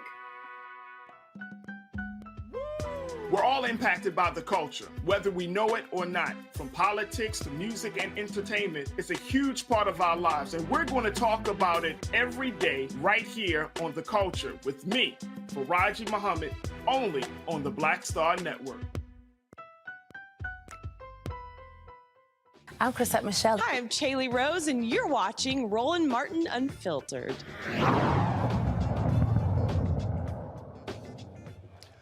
All right, folks, breaking news out of New York City where police have released this photo here of a man who's a suspect of interest in today's subway shooting in Brooklyn. This is the tweet from the NYPD News. This is Frank James. He's a person of interest in the shooting that took place on the N train in Brooklyn Tuesday morning. Anyone with information on his whereabouts, they're asked to call NYPD Tips at 800-577-TIPS, 800-577-TIPS. And now, according to police, he is 62 years old. They say that the suspect was wearing a gas mask and threw some devices into the subway station. And so, again, it took place this morning. Some 29 people have been injured. Mayor Eric Adams saying they are doubling the number of police officers in subway stations as a result of this. And so, again, this shooting took place in New York, in Brooklyn today. And so this continues. So, again, NYPD are looking for, there's a citywide manhunt for this man, a person of interest. He is not named as the suspect. He's being called a person of interest. His name is Frank James. Frank James. And then this is his photo right here. Again, you see the Crime Stoppers number at the bottom, 800-577-8477. All right, folks, let's turn our attention to Black Lives Matter. There's been a lot of attention being paid to Black Lives Matter as a result of the use of their resources, what is being purchased, what has been bought, and a home that was being purchased for some $6 million in Los Angeles is being talked about as well. And that is raised lots of questions. People have been saying, what is the expenditure for? Well, yesterday, there was a Zoom conference with a number of Black journalists with Patrisse Cullors, the former leader of Black Lives Matter, former also co-founder, where she talked about this whole issue along with activist Angela Davis. Here is some of that conversation. As you know, I'm Patrisse Cullors, one of the co-founders of Black Lives Matter and formerly the executive director of the Black Lives Matter Global Network Foundation. I want to really on the top of this call kind of explain just for 30 seconds the ecosystem of Black Lives Matter. there are 3 organizations. There's Black Lives Matter Global Network Foundation, which I'm the former executive director of. There's a Black Lives Matter PAC, which endorses candidates and policy. And then there's BLM Grassroots that was really founded from the chapters, and specifically Dr. Melina Abdullah, who's going to speak today. And I think it's really important for folks to understand the differences and these entities, as they have different operations and different goals. Same goal for Black liberation, but different take on that. And Dr. Melina Abdullah is going to speak to that. So I want to speak very directly to the recent New York Magazine article that then turned into a right-wing blitz and just set the record straight. So it's really important for folks to understand that the acquiring of the multi-purpose property happened in October of 2020. For us, it was a huge accomplishment, and I'm speaking specifically to Black Lives Matter Global Network Foundation. Despite what has been reported, BLM has not been financially solvent. Our money really did come in 2020. And it was really important for us to do a number of things. One, get that money to the ground and get those resources to the ground, which we did, but also secure a space like so many other organizations, not just across Black movement, but across nonprofit organizations do. We found the place and we hired Dane Pascal, who is a known Black real estate consultant here in Los Angeles and across the country.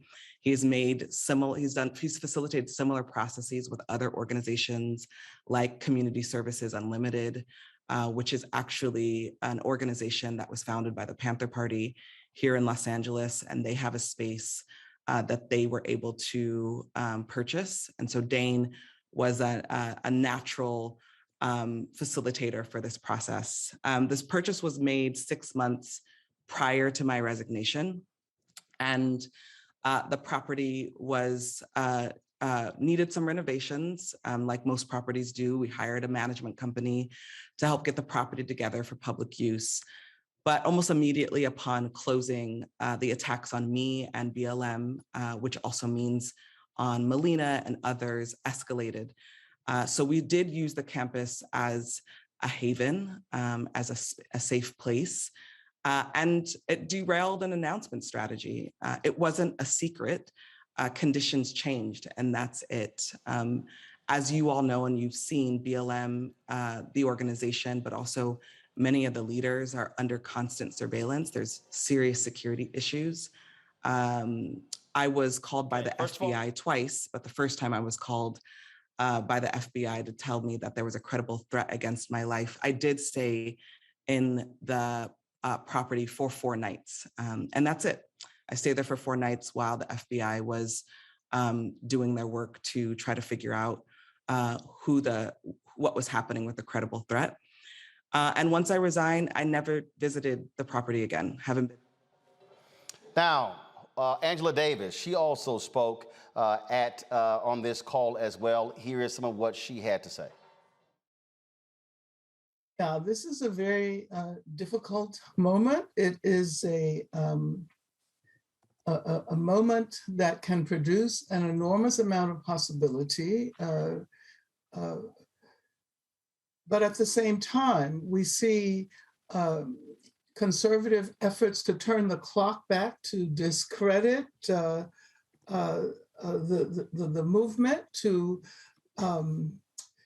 pretend as if it might be possible to live life as we have previously experienced it. I'm referring to the fact that from the White House, we have heard calls for more police, and we've heard efforts to discredit the progress, at least the ideological progress that we have made since the advent of Black Lives Matter. I personally knew from the outset, from the time Black Lives Matter was created, that there would be attacks similar to the historical attacks launched against Black leaders. Particularly when we saw the FBI come up with this notion of Black identity extremists, this was a sign that there was continuity with COINTELPRO.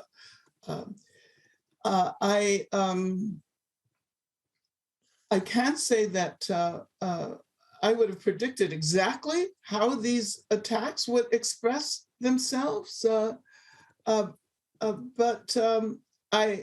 I was convinced that they would happen, whether you're talking about attacks on... All right, folks, let's talk about our panel, Mustafa, Lauren, as well as Teresa. Lauren, here is the most fundamental issue.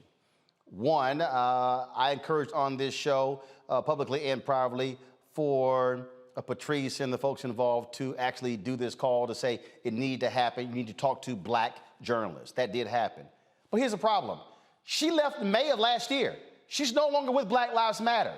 And I've communicated to the existing leaders of Black Lives Matter, where are y'all? Why are you not talking? Why are you not out here explaining what's going on? I was sent an actual story from that's on News One, where they label an exclusive explaining what the House is for. I saw that and I got it, but still, and I understand they're sitting here getting all of these various hits. They got people who are attacking them. But the former leader of Black Lives Matter cannot be the one, Lauren, who's out talking about what's happening now. It has to be the existing leadership who's doing it.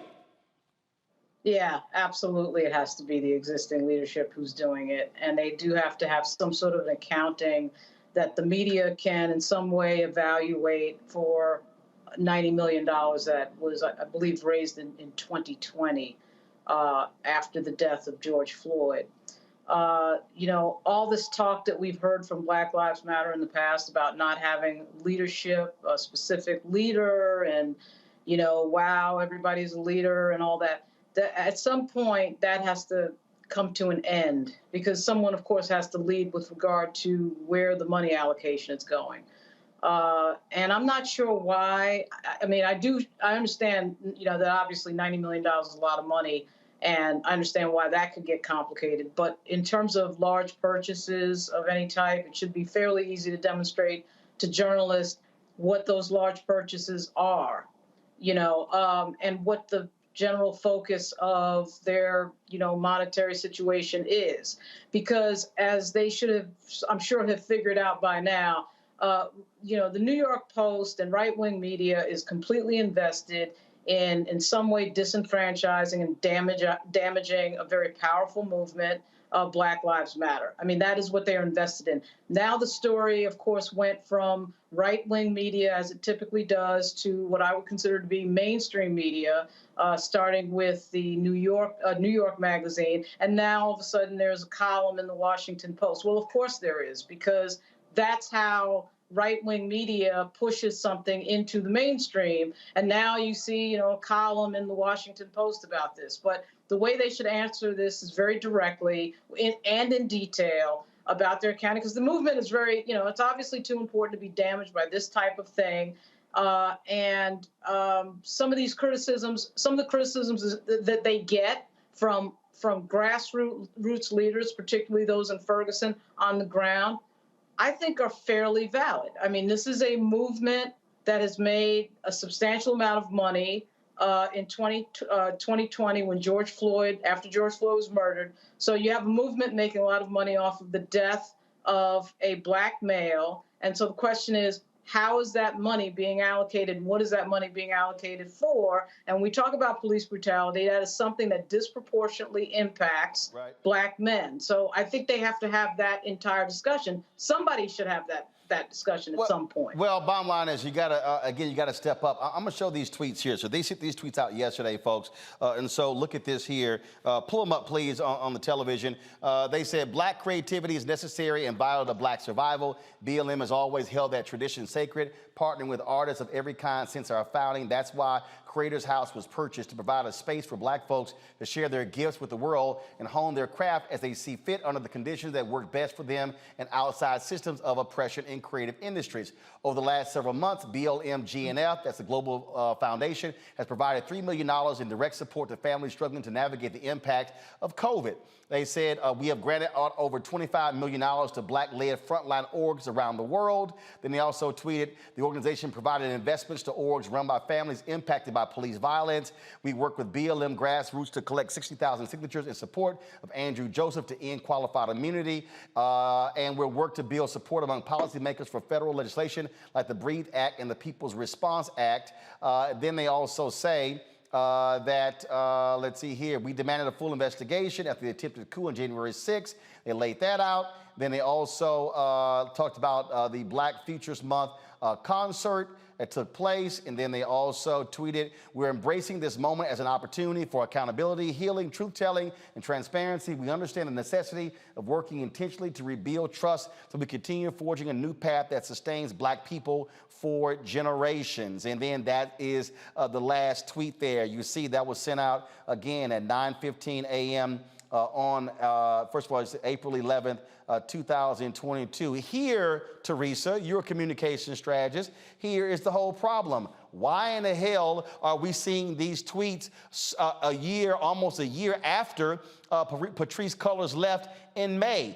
This is what should have been sent out in June or July or August or September or October or November or December or January, February, March, April. It should not be sent out in response to conservative attacks. That's what you send out to preempt those type of attacks. You know they're going to come after you for the money. I've talked to people on the inside there. They're trying to deal with the communication apparatus. What you also are dealing with is you have a fundamental problem with their hierarchy. Who in the hell is leading the organization? Who is the executive director?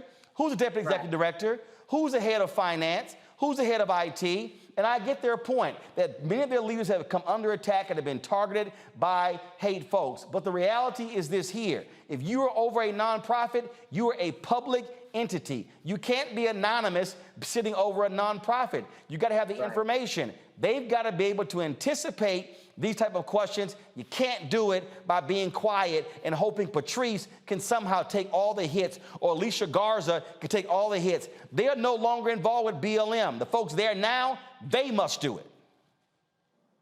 You're absolutely right. And it actually does a disservice to the public, you know, when the senior leadership decides not to speak on crucial issues after raising $90 million for their organization to combat some of these injustices that we are still dealing with every day. It is almost just heartbreaking, to say the least, that the organization infrastructure was not in place once she left. I think you're absolutely right. People absolutely wanted to leave the scene and wanted to try something different. But again, if there was no strategy, no leadership, there was no way that BLM could meet its full potential. If anything, monies, were now questioned in the hands of this nuanced global leadership. But I think they're now seeing the destruction that is happening. And I believe they are now on the right path to getting their house in order, per se, versus not saying anything at all. So, I mean, I'm glad something has been led, but I hope that the new leadership is also taking a lesson and making sure that it's learned for future opportunities. But the right absolutely saw the same thing you just named, Roland, where there was a lack of leadership, there was a lack of responsibility, there was a lack of transparency. And so when they saw that there was a lack of narrative in the messaging in order to explain themselves, they absolutely did what they were their agenda is, which is to, deconstruct an organization that is combating racism at every hand. Yeah, there we go. And Mustafa, look, this is real simple. The moment they came out announcing the money, somebody should have said before they announced it, we better be able to articulate what we're doing with it. I've been told the NAACP actually raised almost $140 million after the death of George Floyd. That's more than Black Lives Matter. I've been told the National Urban League has raised I've been told anywhere from $50 to $80 million. All black groups saw increases at the death of George Floyd. BLM was the only one that actually put their figure out. So let's also be clear. They're transparent. Other groups that got money, they ain't said a word. But the deal is, if you spend $6 million on a house, you damn sure better tell folk when you do it. You don't announce a year later, oh, we have a home for creators or whatever. No, you got to be able to say that. And if the home is also a refuge for people who are under attack, I get that as well. But again, you have to be able to anticipate the level of attacks, because the right wing will love nothing more than sow seeds of discontent, take them out. And let me also say this here, while also I push them to talk to black media, because part of the problem, and I saw this in the last several years, a whole bunch of these black groups step out there and do stuff, and they run the white media to give them the exclusives, and then when they get their ass kicked, they want to call us to bail them out. No, you called me on the front end and the back end. And so that's what also is important, because the problem is a lot of black folks, they especially a lot of these so-called black media outlets, they see something being reported in mainstream media and they just run with it, never ask the question, what's the real story here? That also has to happen. You know, my auntie always says, put it on Front Street. That way can't nobody say that they didn't know, that they weren't informed. And that hopefully they were a part of the process. We know so many folks were a part of supporting Black Lives Matter, been doing incredible work since 2014. So it is a part of the narrative. You know, the narrative, as was shared in those tweets, are critically important, but you also got to make sure you have the infrastructure, transparency, and accountability for any organization to be successful, because you know you're going to have haters going to come, and you got to be prepared for them. Absolutely that. So, all right, folks, got to go to a break. We come back with our marketplace segment. We're going to talk to the owners of a black-owned rum company in our marketplace segment, where we feature, of course, black-owned businesses. That is next. You're watching Roland Martin Unfiltered right here on the Black Star Network.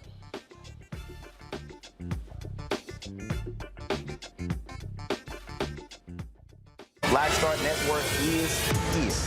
Hold no punches. I'm real revolutionary right now. Support this man, Black Media. He makes sure that our stories are told. Thank you for being the voice of Black America, Roland. Stay black. I love y'all. All momentum we have now, we have to keep this going. The video looks phenomenal. See, this difference between Black Star Network and black-owned media and something like CNN. You can't be black-owned media and be scared. It's time to be smart. Bring your eyeballs home. You dig?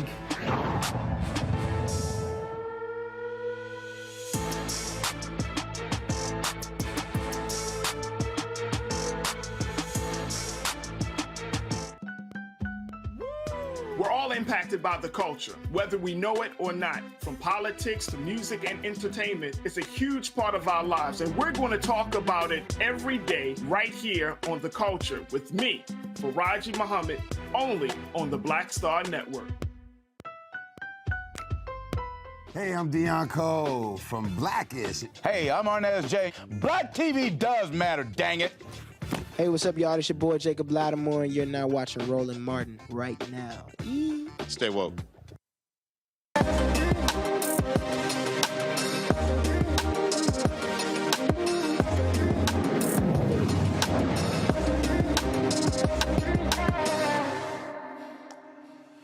Now, y'all know black people are real special, so I don't drink. I've never drank in my life, and so that's just, I'm naturally ignorant. My brother said, I don't even want to see your crazy ass drink.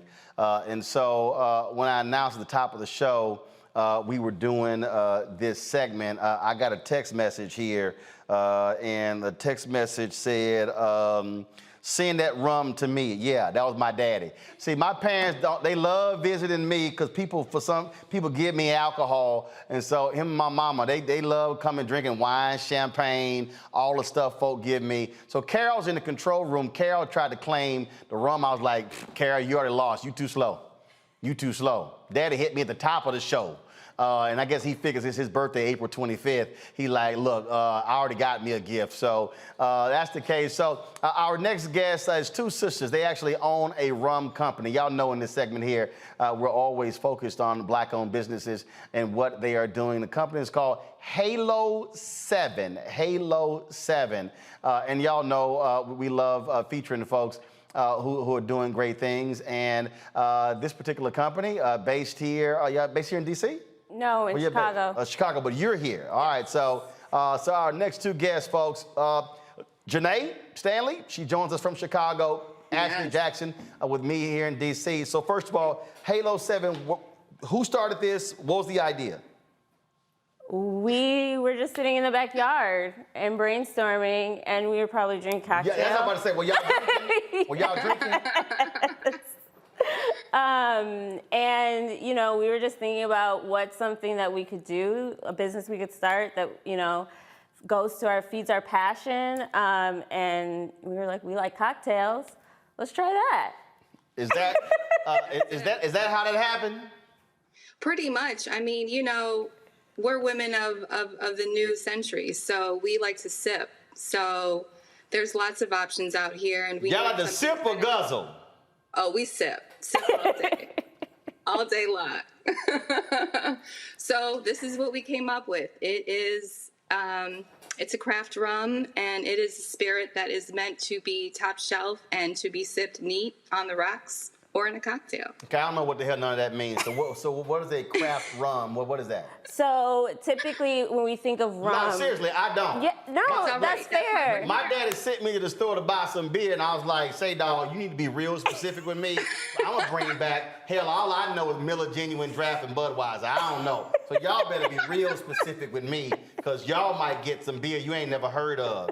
And he was like, are you serious? I'm like, say, man, I don't drink. So craft rum, what is craft rum? Yeah, so when you think about, the spirits have really kind of made a comeback. And so when you think about craft, it's small batches, it's crafted. It doesn't follow, you know, the traditional making of what you would think of, like, you know, the Bacardi, the Crucians that you may see on the shelf. And so we really wanted to create an elevated rum. You think of, typically it's thought of as like a party drink. You always mix it in a punch.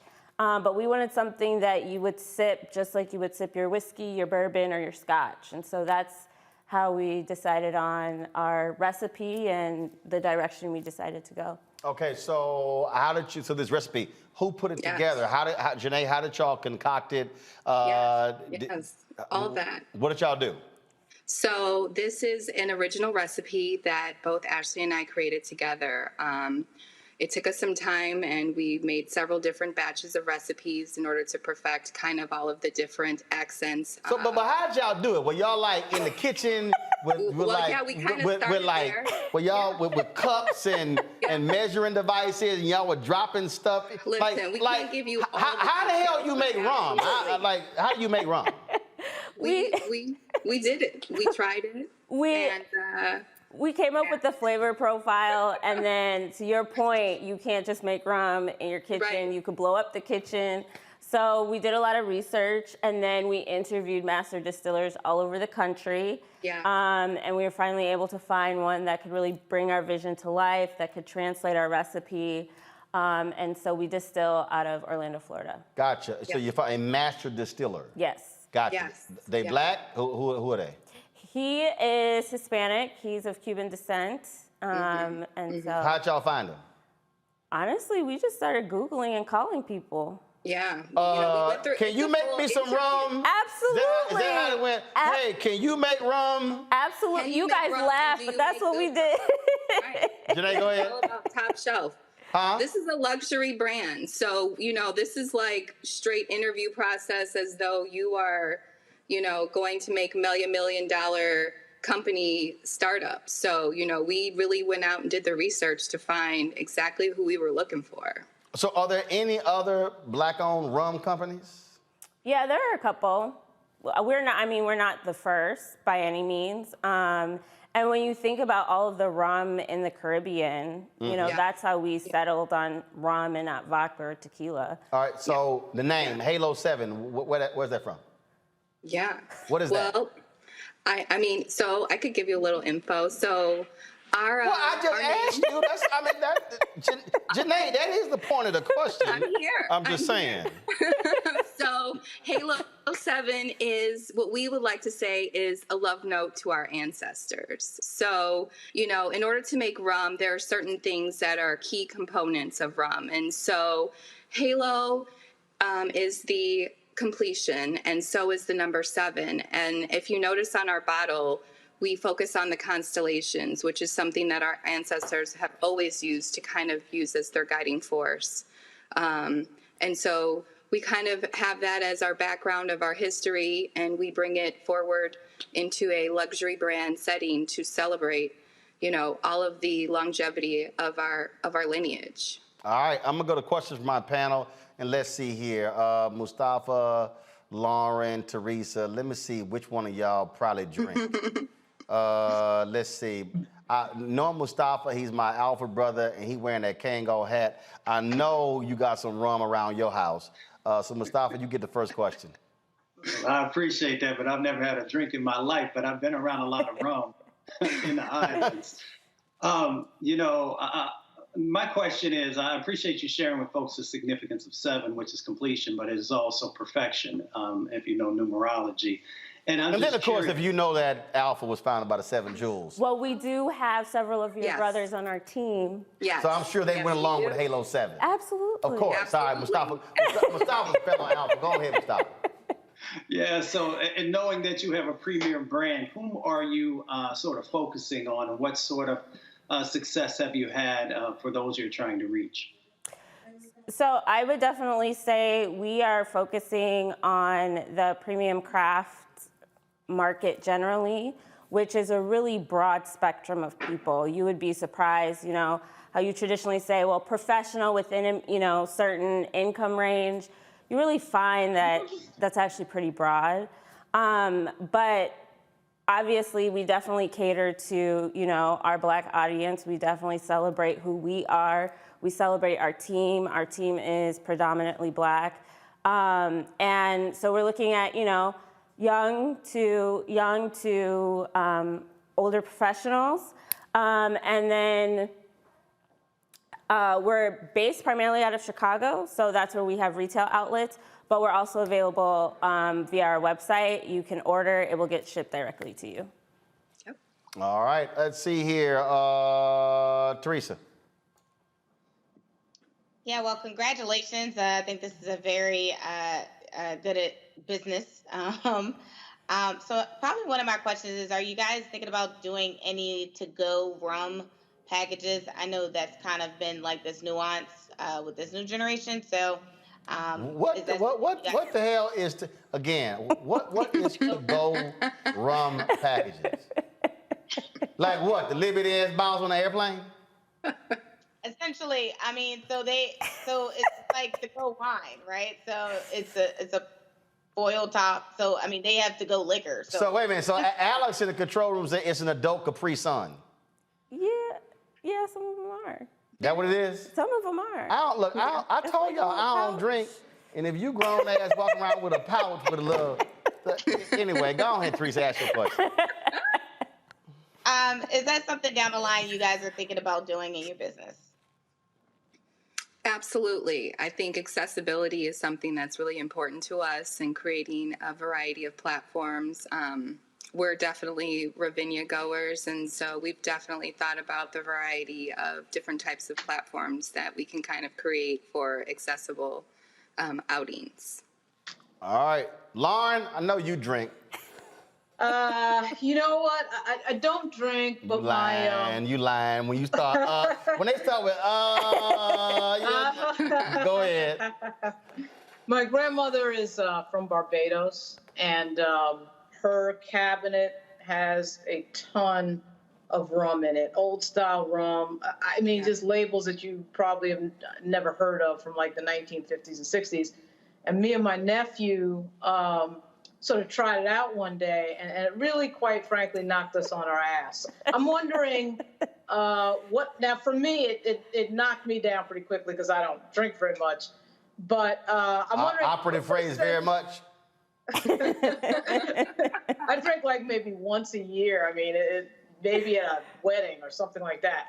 But what percentage is rum, like higher percentage alcohol, or I feel like that's the case, but am I right? Yeah, they vary, but ours is 70 proof, so it's 35% by volume. It has notes of caramel, coconut, and vanilla, so it's incredibly smooth. So even when you try it next to another rum that may be 70 proof, ours lacks the burn, so it's a lot smoother than your typical 70 proof or 35% by volume spirit. Wow. All right then. Okay, so the folks on our YouTube, Black Star Network, and Facebook chats are asking, is there a Roland Martin Unfiltered discount code for folks to buy the rum right now on your website? We have not set that up, no. What is wrong with y'all? What's wrong with y'all? Sorry. It's a hot item.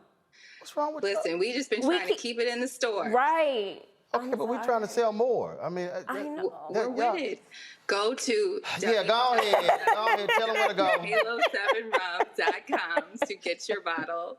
Or if you live in the Chicagoland area, you may go to Kimbart Liquors, but please call first. See, the whole point of the code is that way to track how many folks who watched the segment bought it. I know. Who's over y'all marketing team? Shoot us. Listen, if you reach out to us, we are very responsive. We will send you some love. Owners at halo7rum.com. No, I want them to buy it, but the whole point is for you to be able to track it. I know. So, all right, so. Right, we got to we're going to get it together. It's okay. Yeah. Tell whoever the marketing department. We're going to make it happen. Which one of y'all over marketing? We're not going to throw anybody under the bus. All right. Okay, all right. Well, look, it's Halo 7. Give them the website again where they can go check it out. Halo7rum.com. Okay. Yes. All right then. All socials, same thing. Halo7rum. All right. First of all, how much? I don't even know how much that costs. Online, it is $49.99 plus shipping, and then if you go to the store in Kimbark, it is $54.99. Oh, okay. All right. That ain't bad. That ain't bad to get knocked on your ass, Lauren. $49.99. All right. I certainly appreciate it. Janae, thanks a lot. Being in Chicago, Thank you. I certainly appreciate it as well. Yes, thanks for having us. All right, folks, that is it for us. We went over our time, but it's all good because y'all probably don't get drunk now off that Halo 7 rum. Let me thank Lauren, Mustafa, and Teresa. Teresa, your daddy drink rum? He does not. Oh, he don't drink. All right. I'm just checking, because you know I mention your daddy every damn time you on after that comment you made last time. You know every time your dad. First of all, what's your daddy name? All right, guys, have a good one. Teresa, what's your daddy name? Teresa, I'm going to ask you every week, so you might as well give me the name. We just call him Pops. I can't stand that name. That's daddy. I don't call him Pops. But again, because somebody had put in the chat room, Roland, remind Teresa about her daddy. They did, actually. Yeah. Yeah. Okay. All right. Okay. I'm just letting you know your daddy gonna get mentioned every doggone time you on after that comment you made talking about we sitting here and we in the same age. Your daddy almost 80 years old. You trying to put me in the same age demo as him. Girl, I'm going to still cuss you out 3 weeks later. All right, y'all, we got to go. I appreciate it. Again, folks, be sure to download the Black Star Network app, Apple phone, Android phone, Apple TV, Android TV, Roku, Amazon Fire TV, Xbox, Samsung TV as well. Also, join our Bring the Funk fan club where every dollar you give goes to support the show. Those of you who do not like all that computer stuff, y'all old school, I got a whole stack of checks and money orders. Y'all just going to make me open every single one of them and take a picture and deposit them. But it's all good. I count all that money. I don't do crypto. I like real money I can touch. P.O. Box 5, put it back up. P.O. Box 57196, Washington, D.C. 20037. Cash App, $RM Unfiltered. PayPal is R Martin Unfiltered. Venmo is RM Unfiltered. Zelle is Roland at RolandSMartin.com. Roland at RolandMartinUnfiltered.com. Thanks a bunch. I'll see y'all tomorrow right here on Roland Martin Unfiltered. Don't forget, we got Tech Talk every single Wednesday. That's tomorrow. And Joe Madison will be in the house on Thursday talking about his new book. All right, folks, I'll see y'all later.